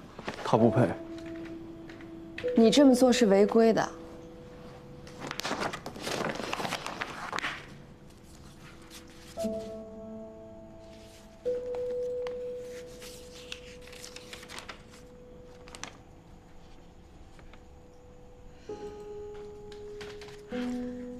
只可惜马思思永远也不会成年，不会长大了。我们还是找个机会把这些信交给她妈妈吧。如果这个是马思思生前的遗愿，能帮她完成的也只有我们了。我知道陈美娟配不上马思思这样的女儿，但我还是想帮一下马思思。好，我把这些信交给你，你去处理吧。但处理结果不用跟我说，我也得提醒你一句：你把这些信交给他，他可能连看都不看，直接给扔。也是。这些信呢也算是物证，我去复印一份，空了寄给他妈妈，也算是了了马思思生前的愿望。李队，你看，这张照片应该是在案发当天5点50分在地铁里拍摄的。地铁站距离工厂大约2公里左右，一个成年人的步速如果按照每小时5公里计算，倒着推，他最晚应该是5点20分左右离开的工厂。再加上钱小帅进入地铁站之后，需要花时间选择偷拍对象，所以他说他5点钟左右离开工厂应该是事实。可是法医部门给出的死亡时间是7点钟左右，就算算上前后1小时左右的误差，他也没时间作案啊。你说会不会是法医那边给出的结论错了？我看这个死亡时间报告不是钱明出的，是安然出的，会不会是安然给出的结果有问题？这个死亡时间往前推1、2个小时的话，很有可能就是钱小帅杀的。不对啊，杀人后抛尸，怎么可能带着去地铁站？谁大白天的抛尸啊？很有可能就是晚上跑的，再找个帮手什么的。也不排除这种可能性。我看呐，就是这个死亡时间出错了。这么重要的报告怎么不是秦明出的呢？喂，李队。好，知道了。我去找一下李队，他那边有点情况。怎么了？什么事儿？回来再跟你细说。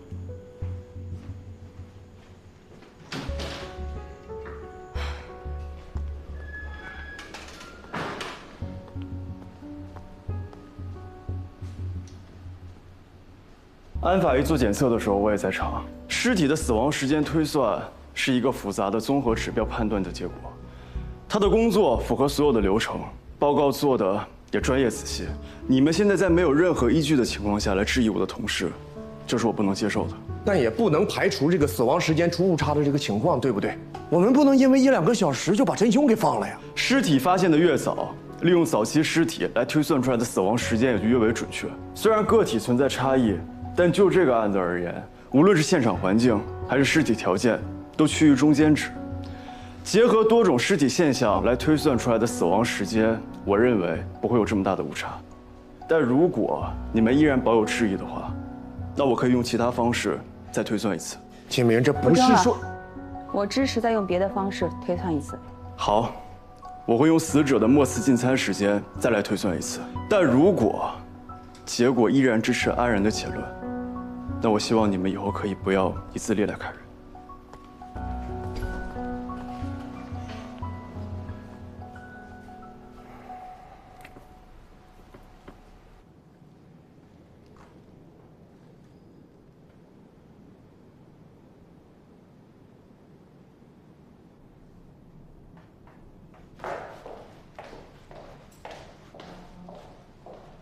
石玉表姐，秦明在干嘛？那个，他在重新做尸体死亡时间的检验报告吗？是这样的，刑警那边呢，有人质疑之前的那份死亡时间的报告，秦明想重新做一份。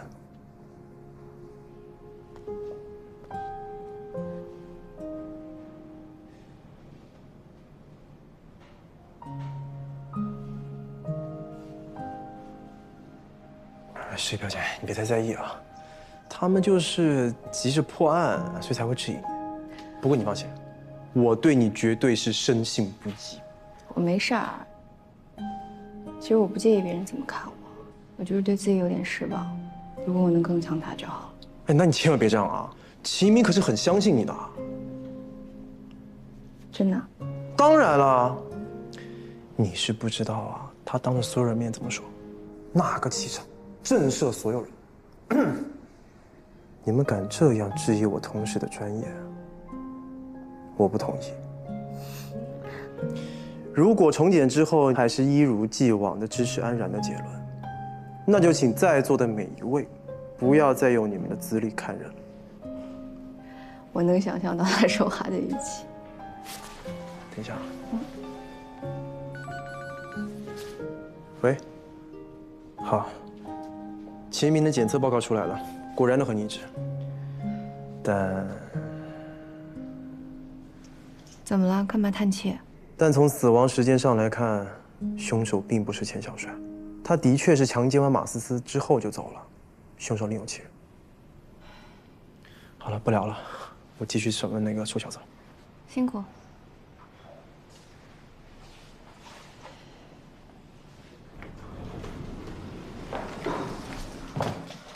你怎么在这儿啊？我来是告诉你，信已经转交给马思思的妈妈了。我听说她收到信，不用告诉我她什么反应，没有意义。我们的工作也在这结束了，走吧，你也该好好休息。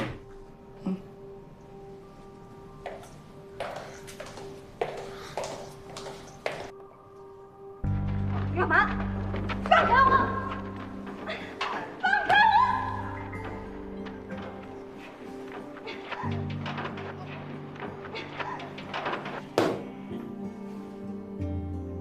这算证据确凿了吧？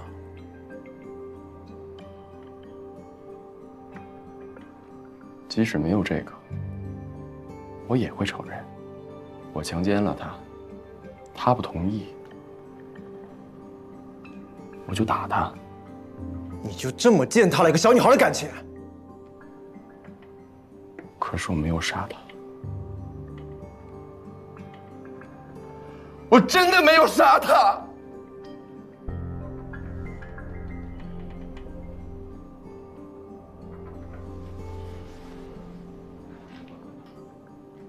你的确是个人渣。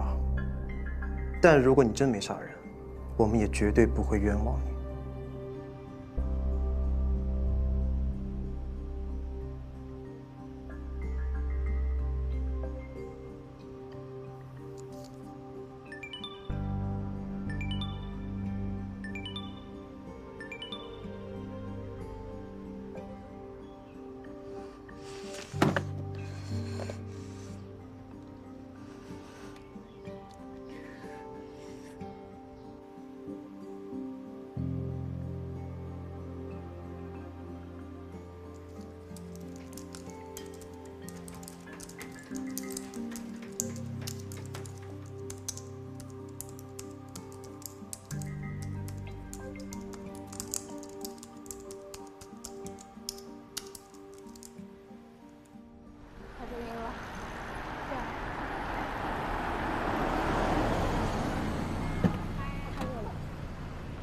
哎，那是他！快快快！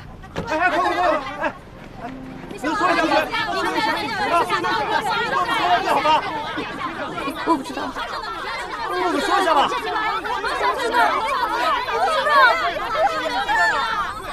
哎，妹妹，你是王涵吧？这帮人干嘛呢？那是帮记者啊，围着他问内幕呢。什么内幕？你不知道，王涵的好朋友。别碰我！你不让我。啊？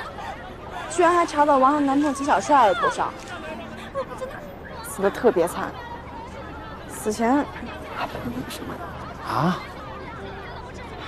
不过这个秦小帅吧，他本来也不是什么好人，他也不是第一次干这样的事儿了。我们班好多女生都被叫去问话了，搞得现在学校人也满天飞。闺女，你听爸爸说啊，你们现在这些孩子都早熟，像这样的新闻特别多，你一定要注意安全，别让爸爸担心，好吧？哎呀，爸，我没事的。那，这不就是您给我的平安符吗？放心吧。嗯，乖，去上学吧，啊。拜。嗯。你有没有看？别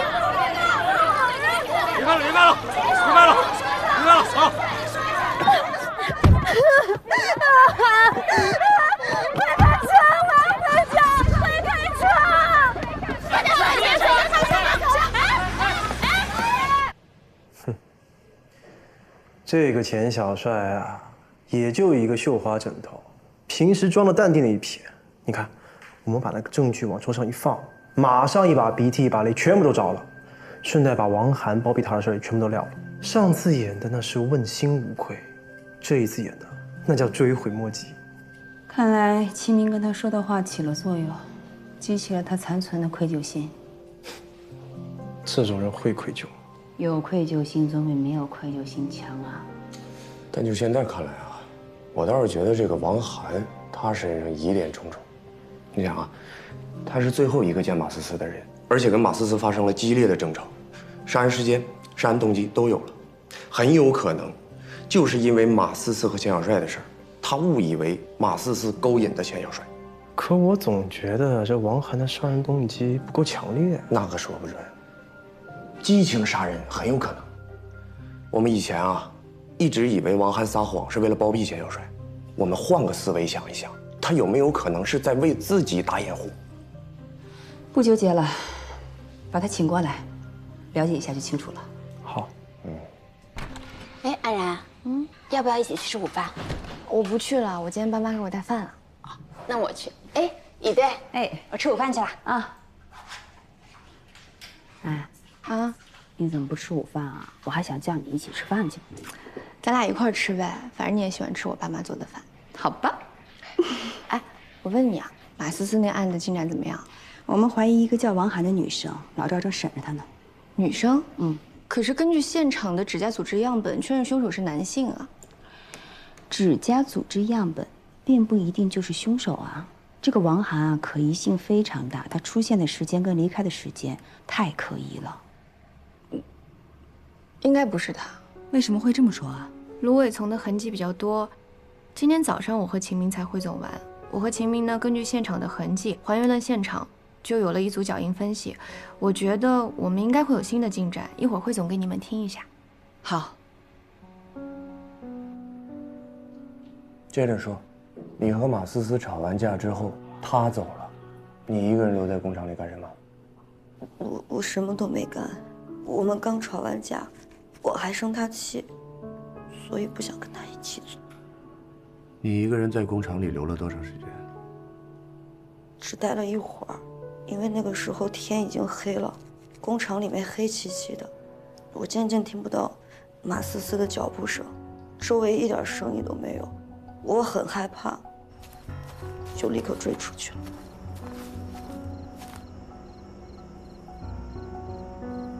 追出去的时候看见马思思了吗？没有。工厂和大马路的距离很长，你跟我说你在工厂里没有待多久，你追出去的时候怎么能没看见马思思呢？我也觉得很奇怪，但因为那个地方天黑了之后阴森森的，特别瘆人，我以为马思思已经走了，我也没多想，就赶紧跑到马路上去了。你是跑着走的？嗯，然后还没看见马思思？没有。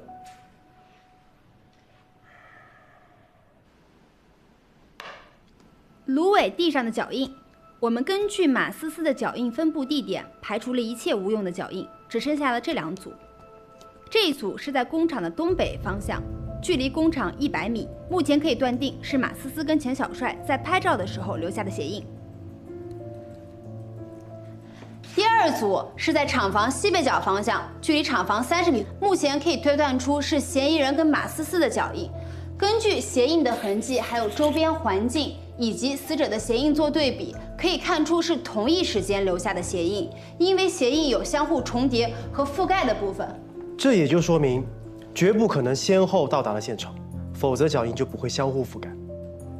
没错，我就是这个意思。脚印的鞋码是42码。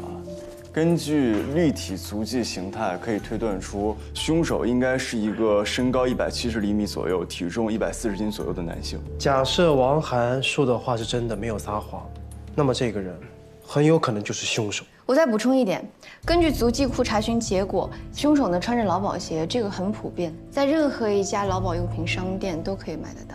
所以我们的结论是，凶手很有可能在工厂从事体力劳动。从死者的指甲生物检测中也可以看到这种方向。我们现在也只能说，这个人的嫌疑非常的大。王涵与死者的身高体重相对接近，王涵想要掐死死者，并不是一件容易的事情，至少他的身上应该会留下搏斗痕迹。另外呢，尸检结果也显示，并没有致晕的颅脑损伤，毒物检测部门呢也没有发现可以导致昏迷或者死亡的药物。但我还是觉得这个王涵的证词很可疑。要按照他说的，他跟马思思离开就没一会儿，那下个楼的功夫人就没了。我们做了现场还原。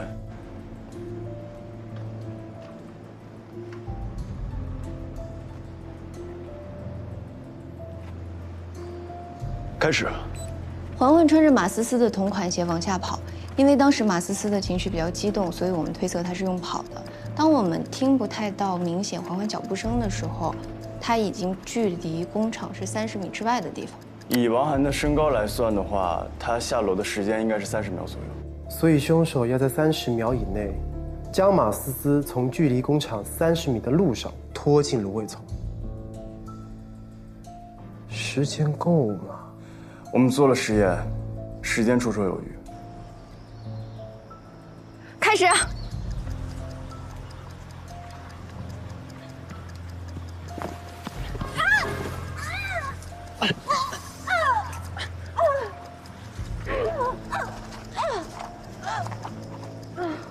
停。时间绰绰有余，20秒左右。好，那我们继续假设王涵说的是真话，那凶手就要在这短短的时间差之内完成犯罪。所以就是说，凶手潜伏在芦苇丛中，找时机下手，随身带着作案工具，那就是有预谋的作案。他不是陌生人作案，也不是无差别作案。有预谋的，这得是跟马思思有多大的仇啊？如果不是跟马思思有仇呢？是跟他家人有仇呢？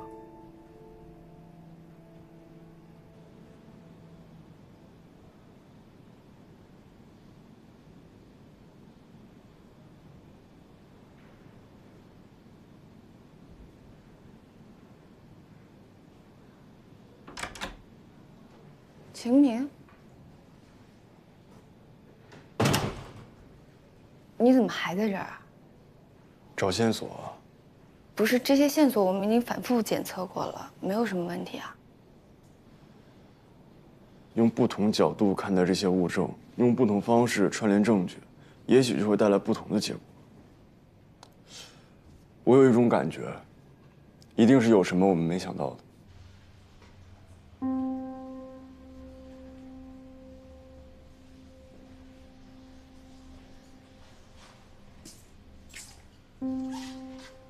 安然，你现在怎么总跟秦明一样老发呆呀？我总觉得吧，我们好像漏掉了点什么。漏掉什么了呢？我也不知道，这说不上来，就是一种感觉吧。第六感。我看着马思思的照片，我总觉得他想告诉我们点什么。不行，我也得感觉一下，要不然都是反应差距太大了。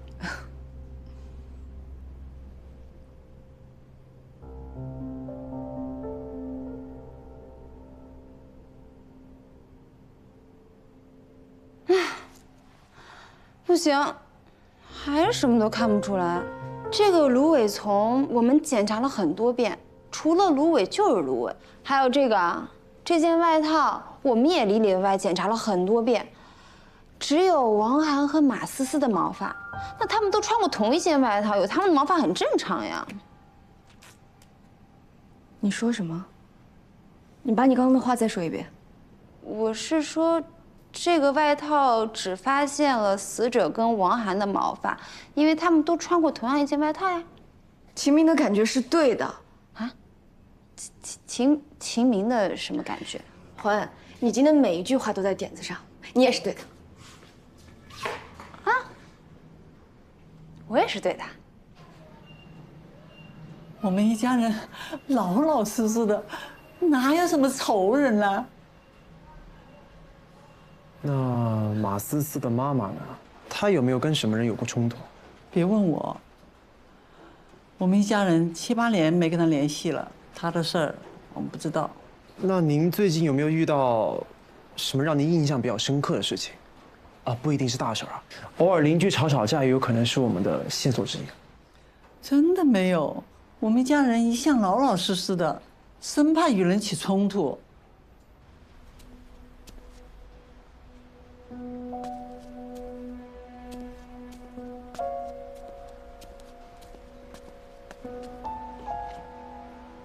警官同志，我们什么时候能把思思接回来？马爷爷啊，这个事儿还是得等我们这案子侦破了之后。那还要等多久啊？思思这孩子太可怜了，一想到她一个人冻在冰冷冷的太平间里，我们2个老的晚上都睡不着觉。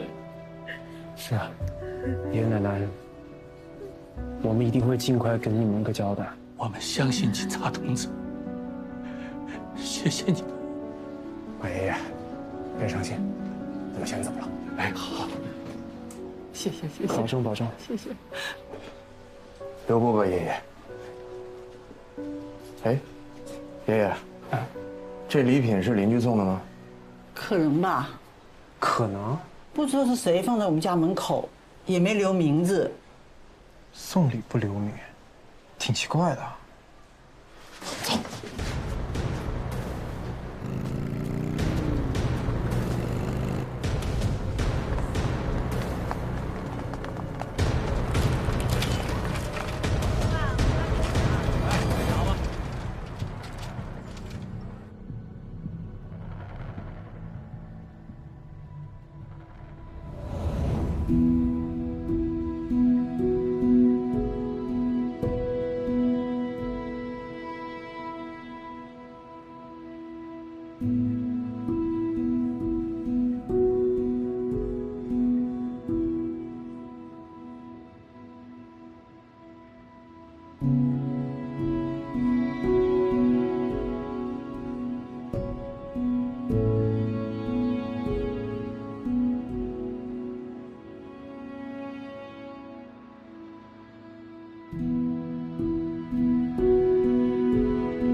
妈，你怎么穿着这件衣服啊？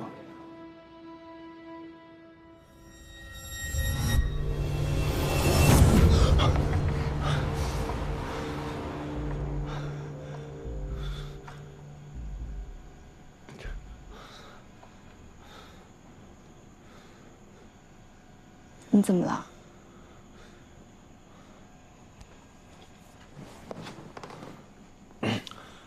没什么，做了个噩梦。是不是很可怕的梦？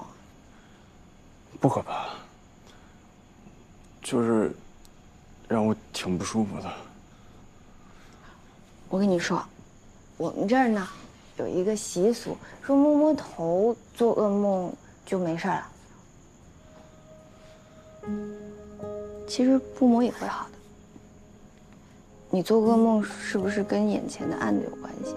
可能有关系，可能也没关系。那就是你对案子太投入了，所以才会做噩梦吧？你也发现我太投入了，可不知道为什么我会对这个案子这么投入。你从马思思的身上找到了共情感，你觉得你和马思思一样，都是寻找母亲的人。马思思寻找的是自己从未拥有过的，不过你找的是你自己丢失的记忆。所以你看到马思思的母亲陈美娟是那样冷酷无情的人，你就会愤怒。所以你说的那个摸摸头就没那么难受了，是真的假的？嗯。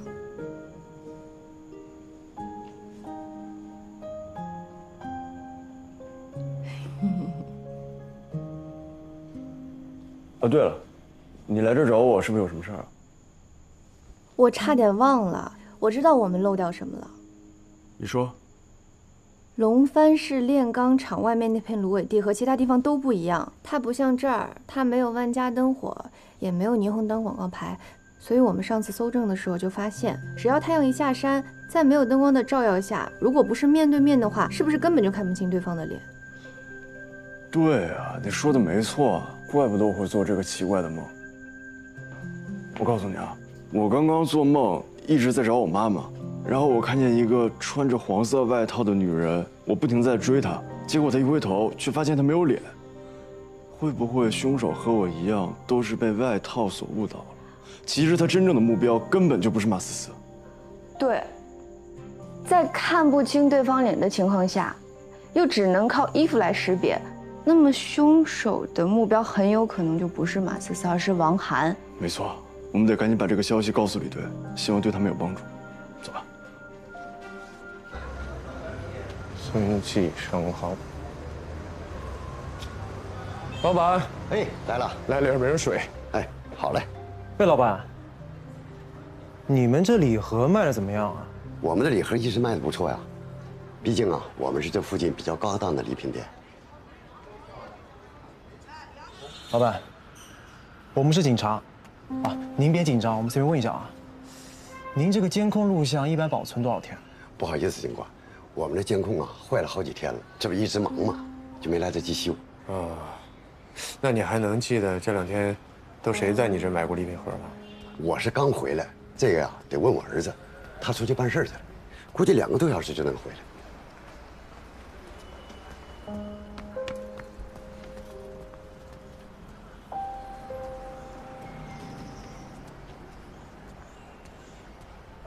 怎么了？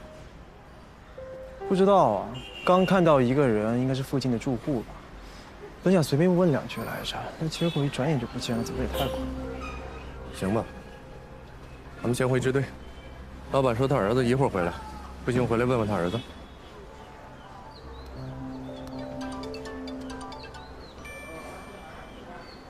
哎，李队，老赵，法医这边刚刚给我们提供了一个全新的侦破方案，虽然听起来有点匪夷所思，但我觉得有可行性。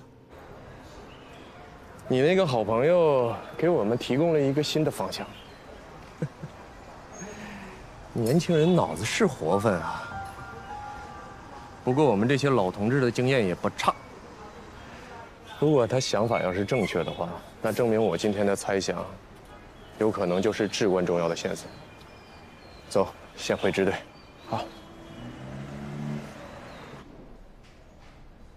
王家一家3口，这个王涵和他的母亲徐慧，这2个人的社会关系比较简单。他妈应该就是一个普通的家庭主妇。他这个爸爸王阔，当年做生意可是得罪了不少人呢。哎呀，本来以为案件有了新的方向，就有了新的进展，这谁能想到啊？这个王阔仇人这么多，想杀他的人都能排到明年去了，简直毫无头绪。也不是毫无头绪。2年前，王阔他们公司因为一个地产项目出了问题，工程烂尾了，拖欠了200多个工人1年的工资没给。当时有很多工人去讨薪，你看，这他们要钱的时候拉的横幅。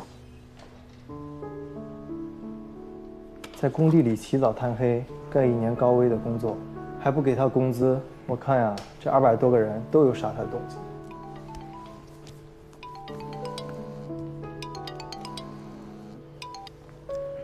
喂，老板。好。礼品店老板的儿子回来了。我们这种礼盒呢，平时卖的挺好的，就是价格稍微贵了点，但拿出去有面子。那平时有没有人说买这种礼盒当白事礼送人，或者是行为和举止很奇怪的人买这种礼盒？倒没人提白事礼，不过那种平时绝对不会买这种东西的人来买，算不算行为奇怪啊？算。是谁？街坊强哥，他就住在这后头。那说来也奇怪，平常吧，他从来都没进来过，但是那天突然跑进来说要买礼盒，而且这付款的时候啊还很爽快，我还以为他有什么门路搞到钱了呢。强哥，那您知道强哥的全名叫什么吗？哎呦，这我还真不知道。这平时这邻居都是强哥强哥的叫着，我也没特意问他全名叫什么。那他的长相特征是什么？苦瓜脸，平时呢很少笑，个子呢也不是很高，皮肤挺黑的，看起来大概有40岁左右吧。不过他这两边的头发可都白了，我看呢，肯定是喝酒喝的。谢谢您啊，没事。走吧。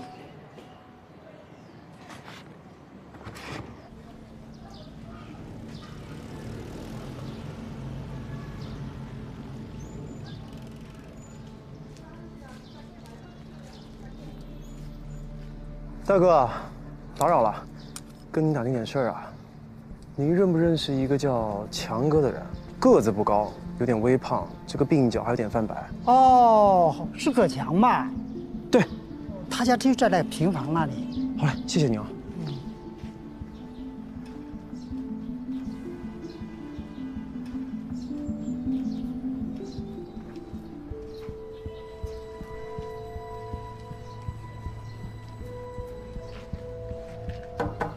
有人吗？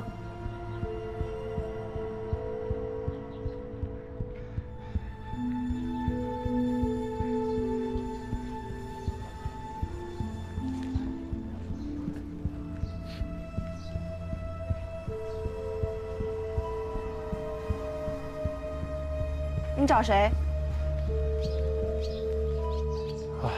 你好，我来找强哥葛强。你找我爸干嘛？他今天没来，我找他有点事儿。他没去工地吗？今天？对呀，这工地上几天没见到他人影了，有点担心，过来看看。你进来等吧，他马上快回来了。我说小姑娘，我劝你以后啊，还是别随便让陌生人进，不安全。你不是警察吗？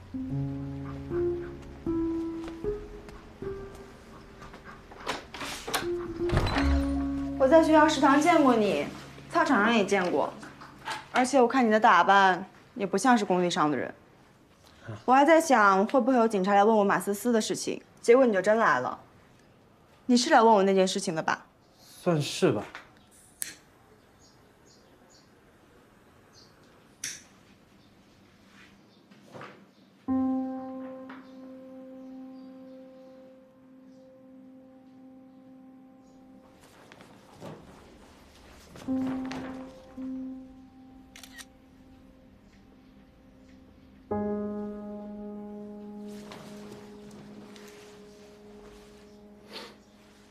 不好意思啊，我爸他经常打鲜鱼回来，然后腌成咸鱼拿出去卖，所以我们家就总是有一股臭味儿。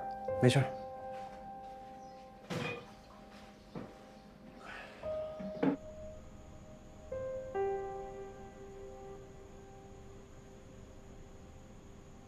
哎，你看是这个吗？根据这个伤痕，我们可以判断出凶手使用的是一个直径1.6厘米左右的3股麻绳，就是这个绳子。那你之前在尸体上发现的鱼腥味会不会和这个有关系？这一样的绳子，再加上死者身上的鱼腥味，这纯属巧合的可能性太小。这个是什么结啊？如果葛强之前从事的是海员的工作，那这一切就好解释了。这是水手专用的绳结。你先坐会儿吧。好，我给我爸打个电话。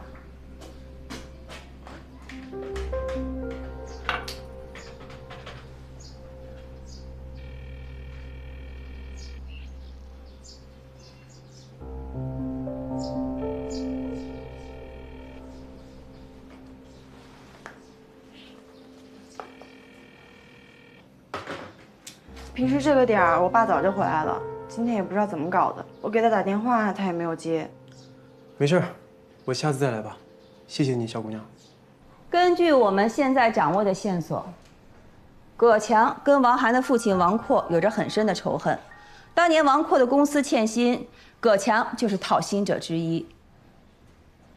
在同年，葛强的妻子因为尿毒症去世，葛强当时情绪非常低落。据他的工友说，当时他四处筹钱，拿到工钱就给他的妻子交医药费，直到他的妻子去世，他都没有讨薪成功。再后来呢，就没有人见过葛强了，葛强也没有联系过任何人。有没有可能葛强把秦桂芳的死归结到王阔头上，所以想要找他报仇，向王涵动手报复王阔呢？他妻子都死2年了，他怎么现在才想起来杀人呢？能不能是什么事儿刺激到他了？李队，这个就是刺激源。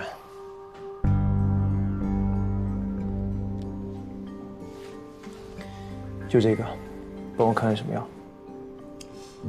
这是强鸦片类的镇痛药，看这个包装呢，应该是正规医院开的。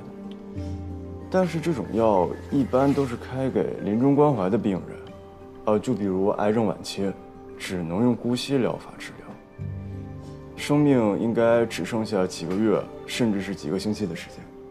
我查过了，葛强得了肝癌，晚期。妻子死之后，他一直心情抑郁，长期酗酒，可是家境贫困，所以只能喝一些劣质的酒，得肝癌，不奇怪。会不会他把自己妻子的死和自己得肝癌全归到这个王阔头上了？那要这么说的话，那就说得通了，他有足够的杀人动机啊。癌症晚期的葛强身体虚弱，一直在耐心地等待着作案时机。好不容易等到王涵有机会跑到荒郊野外，想趁着天色灰暗作案。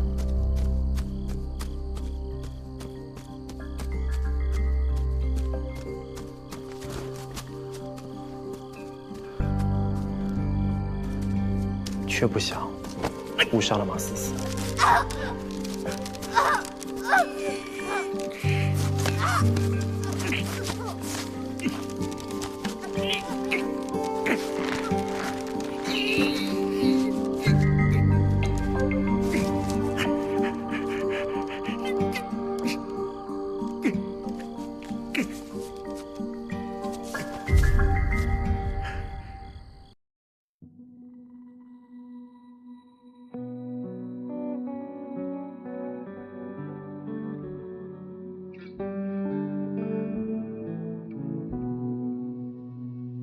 见了线的木偶，是谁在控制？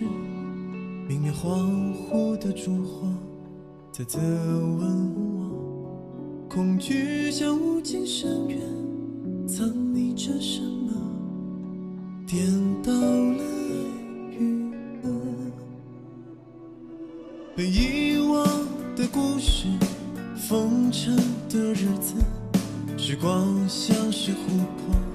在等待我，倒影中的世界，心上的茧，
航线是谁在控制？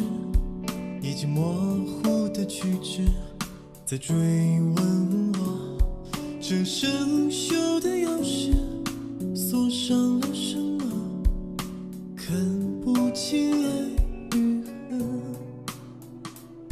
对与错的公式，回忆无休止。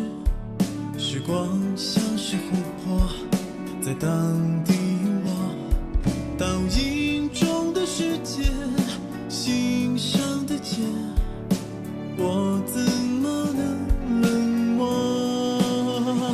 残酷的真相在转眼之间，谁戴着面具卖力表演？悲伤的真相在呼吸之间，放肆的假象嘲笑我。愤怒的真相在黑白之间，无声的庄严，谁在用灵魂悼念？模糊了爱与恨。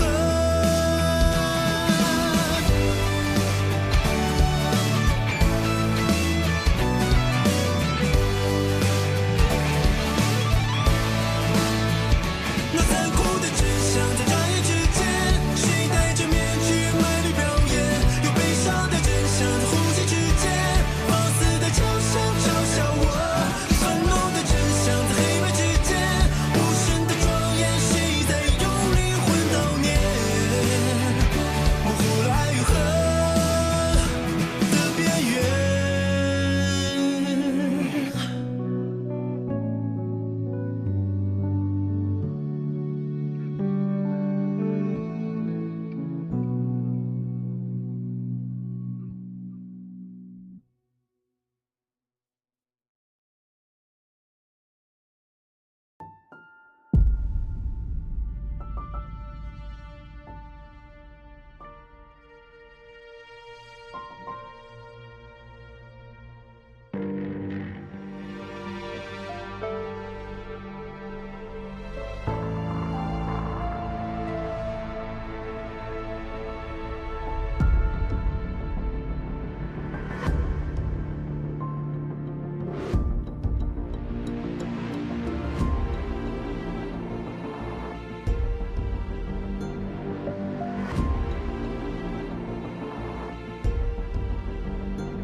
所以葛强啊，才会心怀愧疚，用衣服裹住了马思思的脸。事后，他又买了很多东西，放在了马思思的家门口。好，我去申请搜查证。老赵，哎，你带一队人去找到葛强，并且盯紧他，还有一队人去葛强的家里搜证据，只要找到证据，立即逮捕他。听明白没有？收到。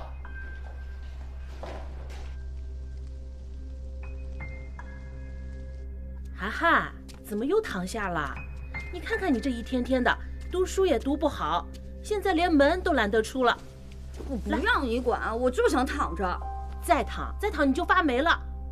赶紧起来了，约朋友出去逛逛街，买衣服什么的。你看我还有朋友吗？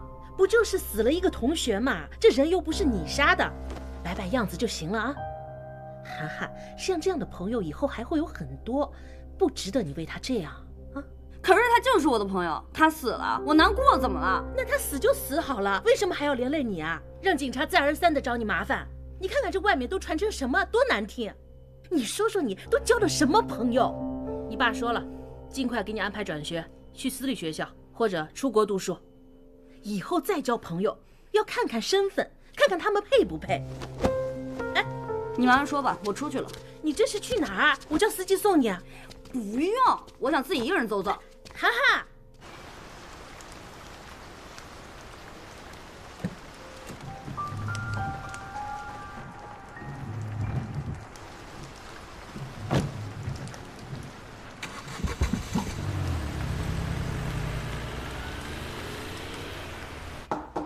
桑子，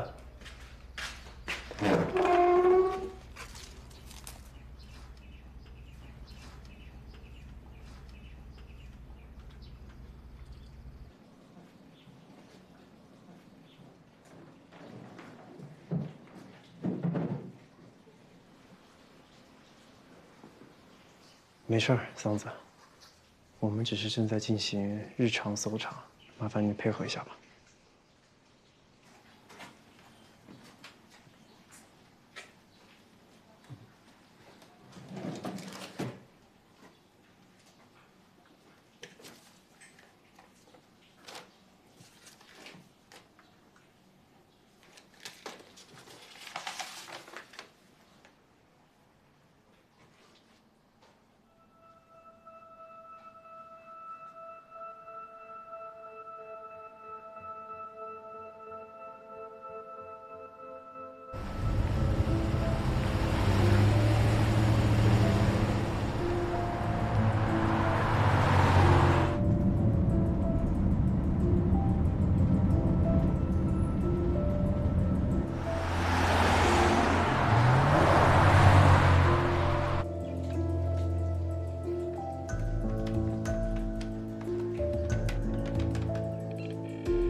通了，但是没有人接。那这样吧，用手机再试一下。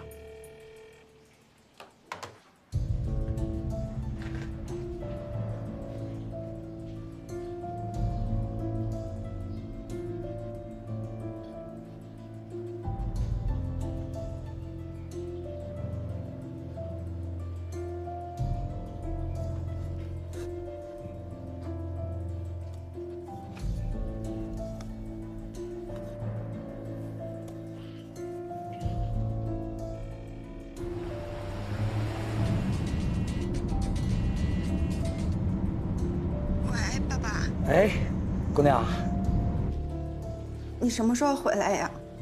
今天爸爸有一个特别重要的事儿。啊，对了，姑娘，冰箱里有剩的饭菜，自己热一下啊。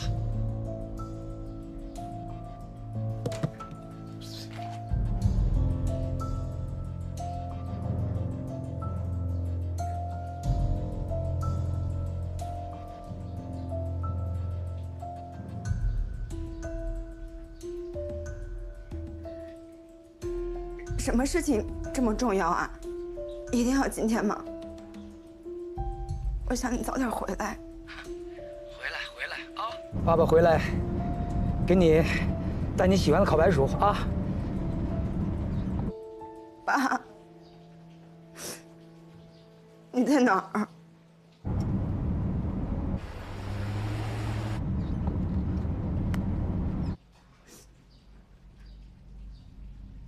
爸爸。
这棵树就会见证我们的友谊，陪咱俩一起长大。太幼稚了吧？不幼稚。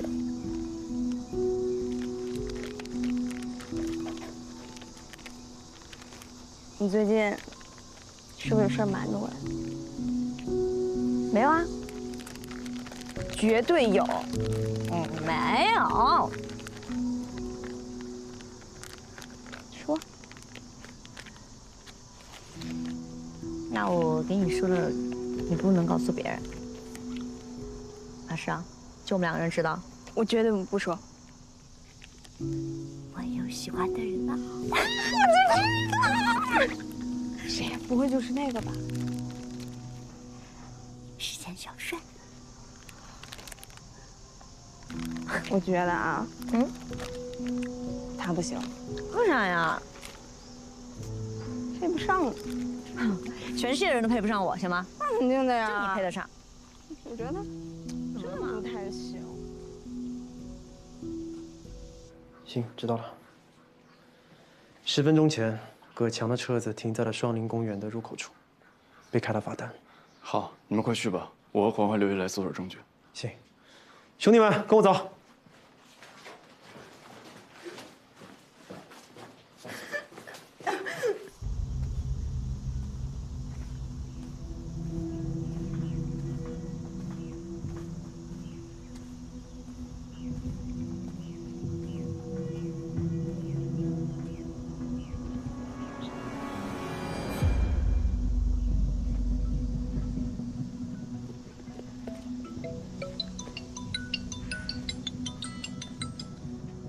喂，妈，我说我想自己一个人待着，你不要给我打电话了，好不好？你现在是不是在春雨路那边的公园啊？对啊，怎么了？涵涵，快跑，快跑啊，快跑！什么？快点跑啊！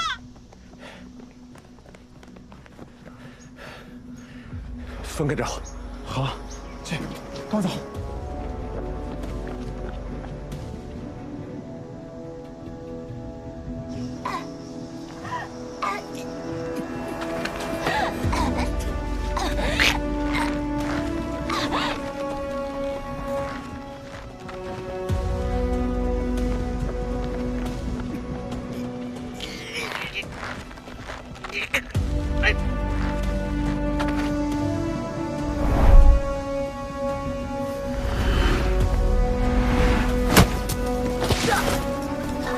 要是你死了，老实点，咱肯定累死的。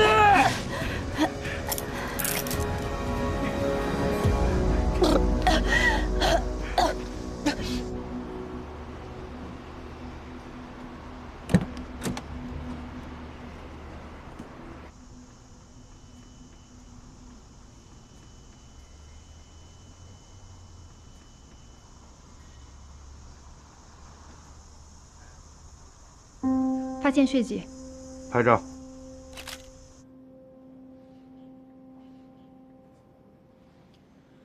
可以确认，在葛强家取到的 DNA 样本与马思思指甲里的残留组织相同。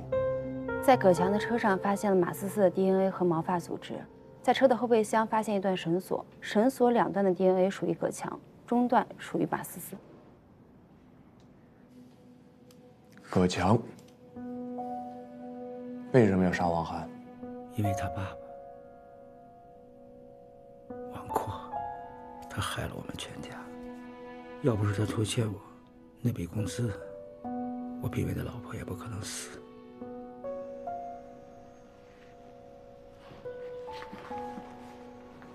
这几年，由于老婆的病，可以说是用尽了所有的积蓄，贵重东西能卖也都卖了，找亲戚朋友借吧，也都是工薪阶层，真的都给人跪下，好不容易凑了几万，还是没凑够手术费，好不容易等来的肾源，还给了别人。哎，林医生，林医生你好。韦先生，我们找到肾源了。好，找到了，谢谢谢谢谢谢。你赶紧啊，准备4 30万手术费，需要尽快的预约手术。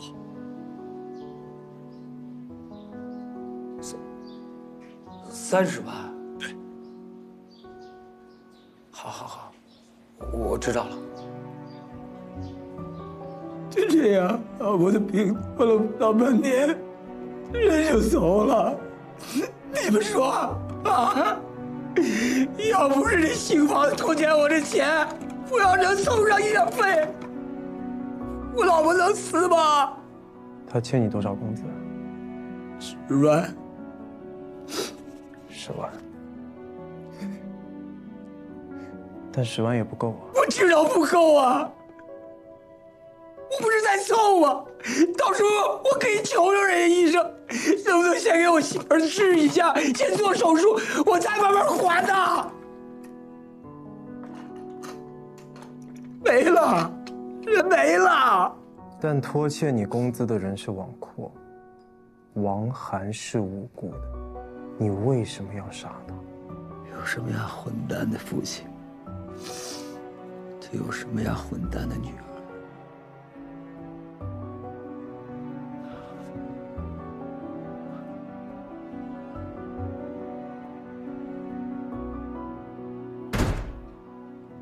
哎，闺女，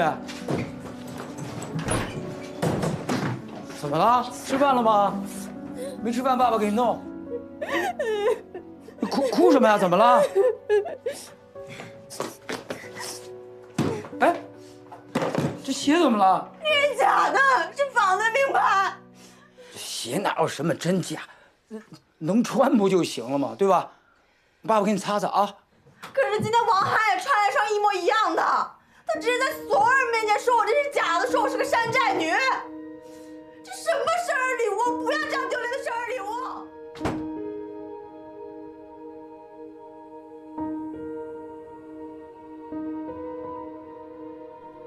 你就因为这个杀他？对，他为的。你们可能也知道，我得了肝癌，我是一个要死的人了。就是在我临死之前。我也让姓王的感受一下失去亲人的那种痛苦的滋味。那马思思呢？那孩子跟你有什么仇？你杀他干嘛？他是伤害你了，还是伤害你家人了？我没想杀他，我真的没想杀他呀！我哪知道他穿着王涵的衣服出来。当我看见他那张脸的时候。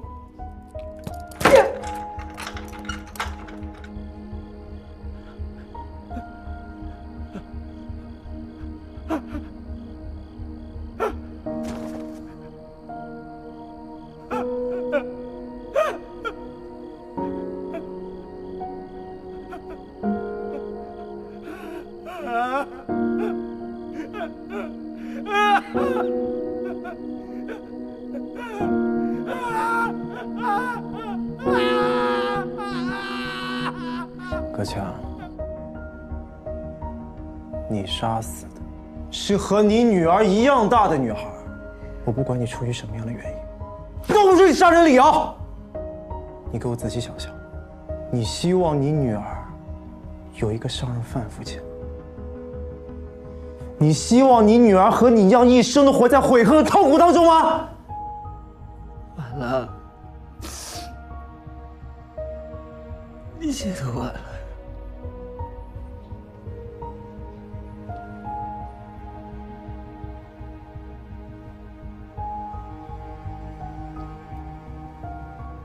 媳妇儿，闺女考上重点中学了，想想咱俩，小学都没毕业。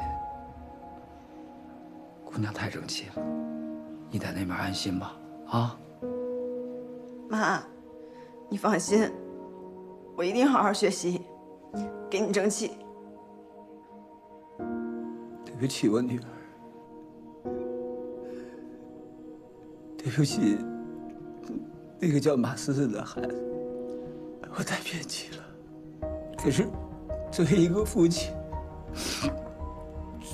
我就是多么想给女儿一个幸福快乐的家，不希望她在记忆里有她这个父亲，真的不希望。当他想起我的时候，让女儿会感到耻辱。闺女啊，爸爸对不起你。完了！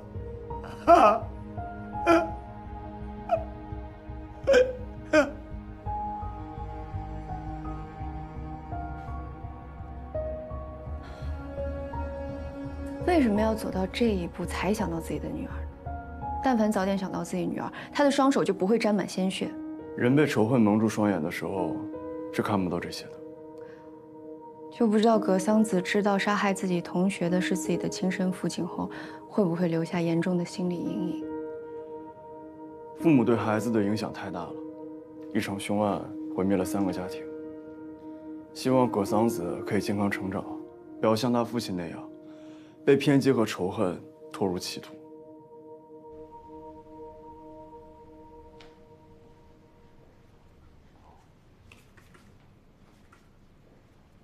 哎，你知道仙人掌喜欢干燥吗？当然，土壤湿度、光线程度、温度，我都严格把控。可它就是不开花。所以那就等着吧，时机未到，着急也没用。时机未到，时机未到。安然呢？那个马思思的母亲来了，她去接待了。她怎么又来了？不知道。哎，我觉得真的挺为难十一表姐的。遇到这种案子，遇到这种灭绝人性的母亲，她心里肯定比谁都难受。什么意思啊？为什么说安然比谁都难受？你笨呐！我十一表姐不是被人领养的吗？遇到这种母亲抛弃孩子的案子，她比谁都有共情啊。你说什么？你说安然是被领养的？那她现在的父母不是她的亲生父母，还有她那一大家子人都……我以为你知道。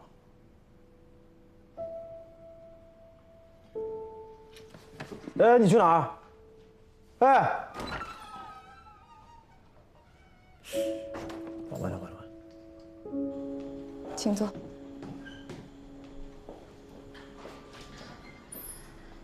安警官，谢谢，谢谢你把信寄给我。您不用谢我，我这么做都是为了马思思。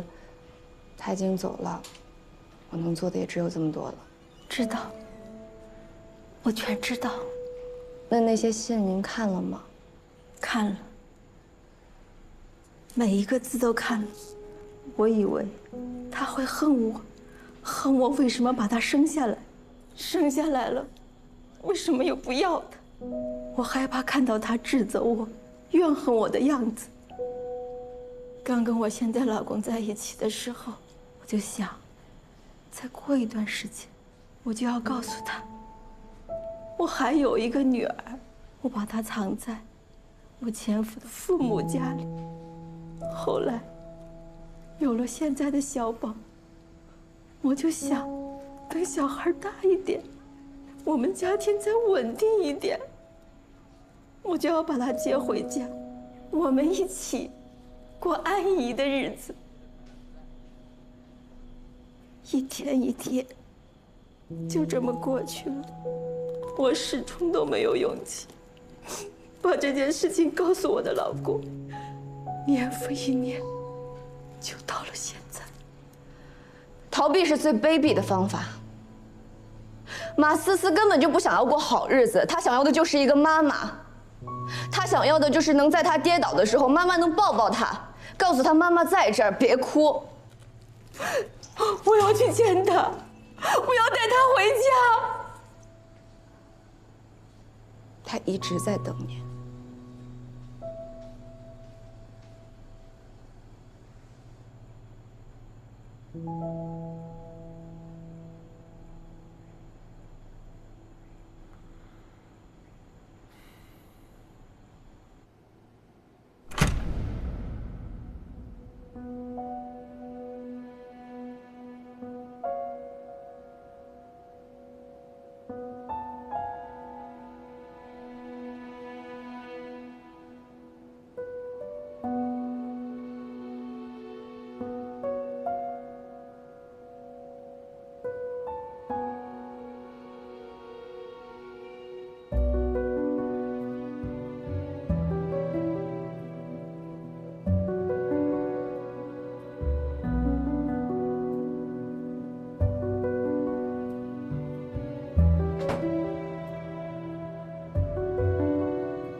思思，你清醒吧，妈妈接你回家了。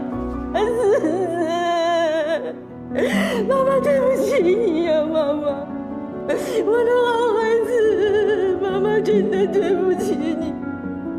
你可以醒醒吗，思思，我的思思，我的思思，你怎么那么傻呀？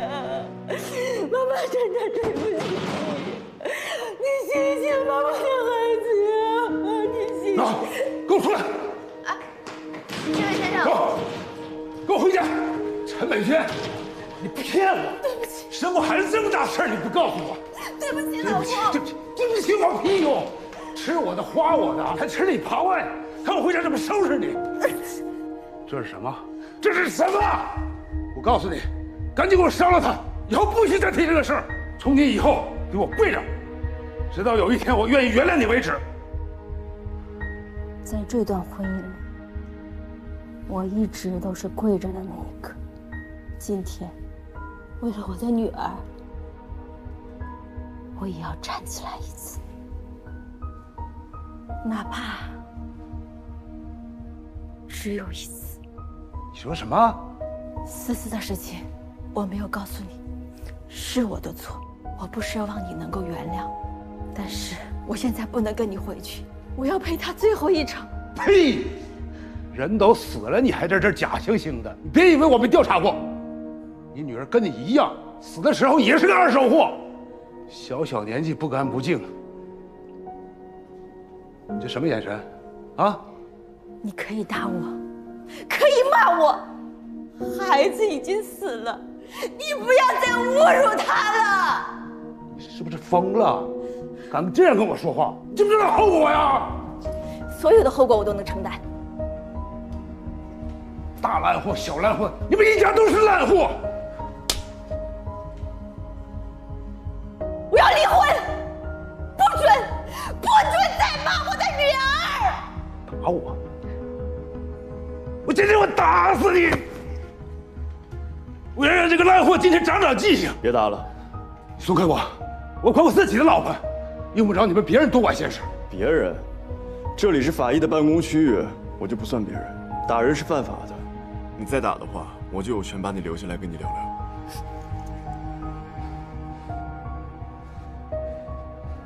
你给我等着！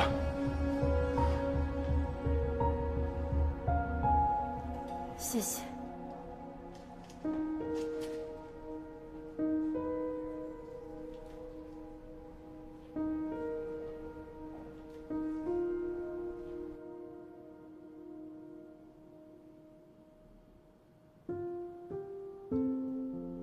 妈妈，你什么时候才能回来看我？你不是答应过我每年都会抽时间回来看我的吗？每天晚上我都会抱着我们的照片入睡。我多希望每天一醒来，照片就会变成你，陪在我身边。妈妈，我真的好想你，我不要你给我带礼物了。我只希望见面的时候你可以抱抱我。妈妈，你可以抱抱我吗？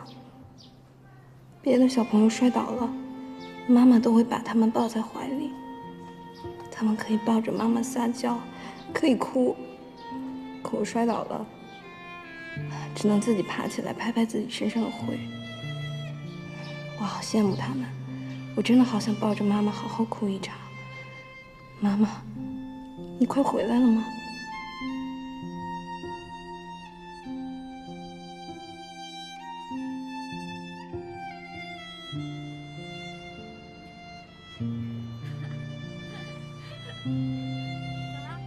妈妈，我知道你不会回来看我了。我也知道我给你写的信，也许永远都没有办法寄出。马上我就要上大学了，我会找到一份好工作。我好希望有一天我能走到你面前，告诉你没有关系，虽然没有你，我也好好的长大了。也许那一天到来时，我终于可以把这么多年给你写的信都交给你。让你知道，我从来都没有停止过思念你，没有停止过爱你。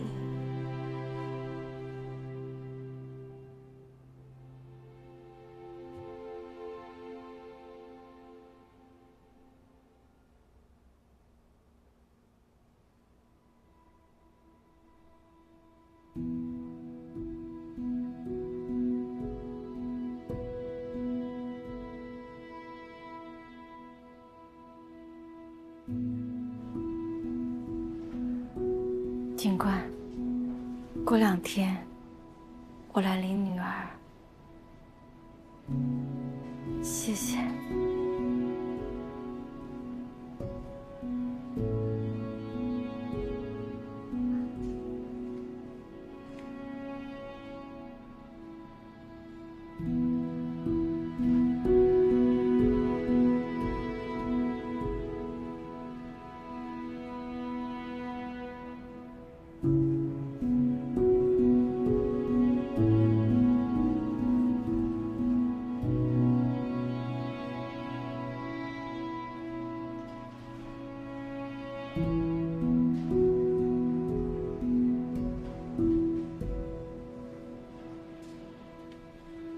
你还好吧？我还好啊。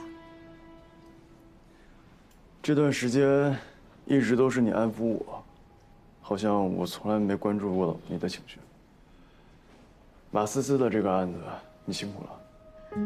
我不辛苦，我就是有点心疼马思思这孩子。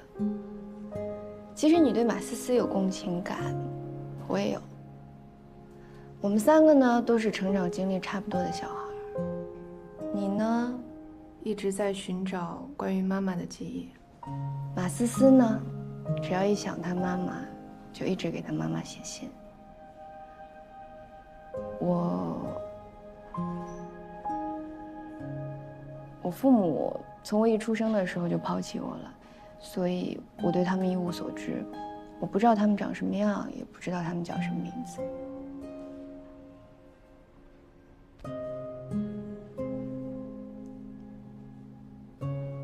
没事，你不用安慰我的。其实，我能理解父母，就像我理解马思思的妈妈是一样的。父母也是人，他们又不是神。他们选择自私和逃避呢，一定有他们的理由。可能他们的人生有他们无法解决的困难，但至少我是幸运的吧，我能遇到我现在的养父母。这么温暖的一大家子人，所以我一定会珍惜的。我会珍惜这个世界上每一个对我好的人。所以你一直相信陈美娟，她是有苦衷的，你还相信她也是爱着马思思的，对吧？你呀，总是能在糟糕的事情里面看到最阳光的一面。那是因为呢，我很早之前就明白一个道理，其实每一个人的人生会有各种各样的困难。如果只看表面的话，那当然会有很多苦恼啊，遗憾啊。其实每一件事情都有它存在的意义，那这些意义就是教会我们去选择爱，去选择感恩。谢谢你啊。谢我什么呀？我呢，是为了寻找关于我母亲的记忆。我不知道最后我能不能想起关于她的一切，但至少现在让我觉得不会那么孤单。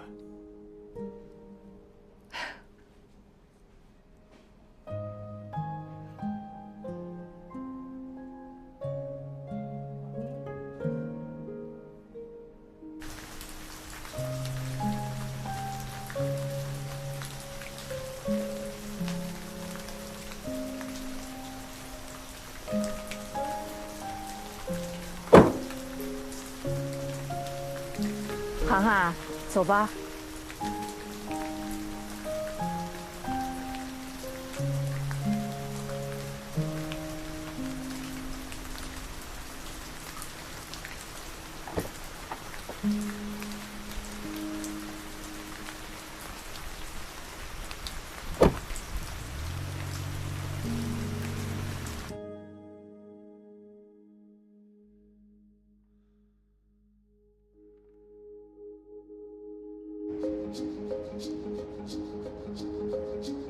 今天啊，敞开肚皮吃，这顿我买单，辛苦了。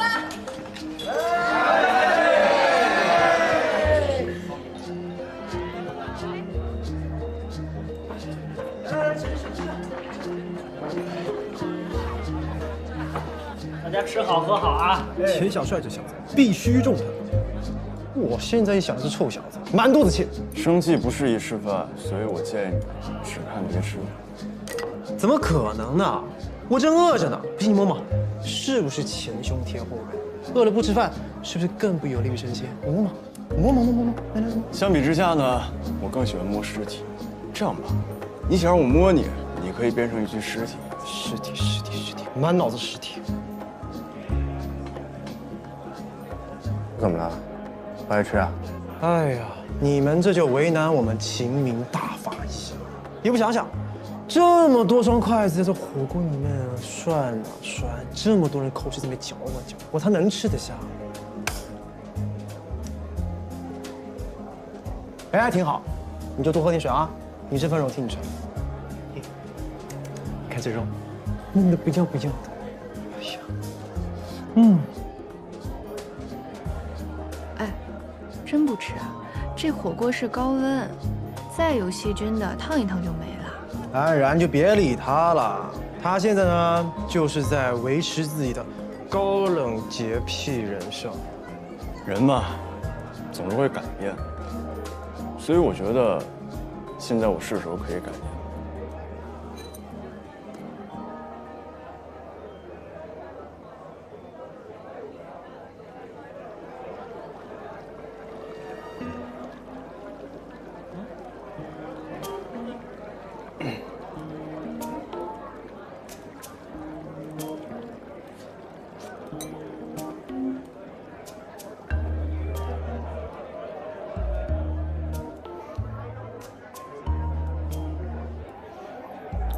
现在可以闭嘴了。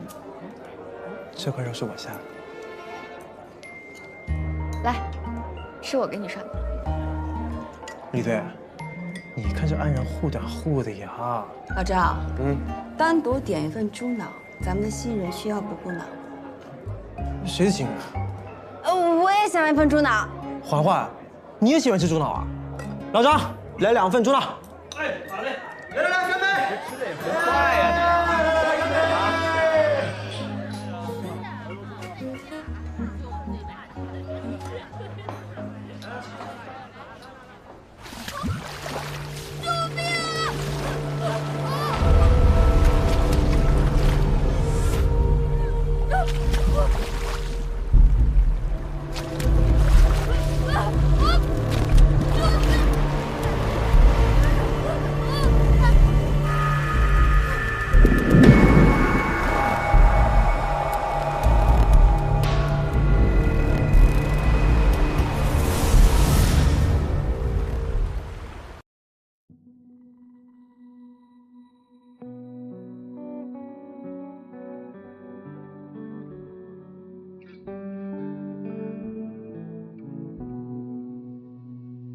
牵了线的木偶，是谁在控制？明明恍惚的烛火，在责问我。恐惧像无尽深渊，藏匿着什么？颠倒了爱与恶，被遗忘的故事，封尘的日子，时光像是琥珀。在等待我，倒影中的世界，心上的结，爱怎么会无解？残酷的真相在转眼之间，谁戴着面具卖力表演？悲伤的真相在呼吸之间，放肆的假象嘲笑我，愤怒的真相在黑白之间，无声的庄严，谁在用力？模糊了爱与恨。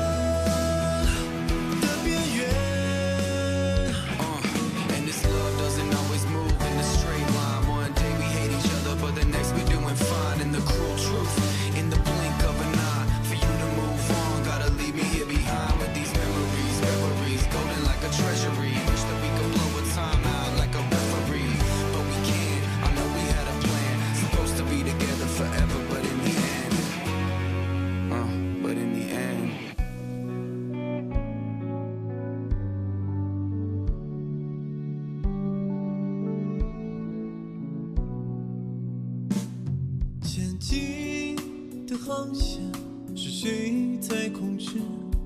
已经模糊的举止，在追问我，这生锈的钥匙锁上了什么？看不清爱与恨。对与错的公式，回应无休止。时光像是琥珀，在当地我倒映。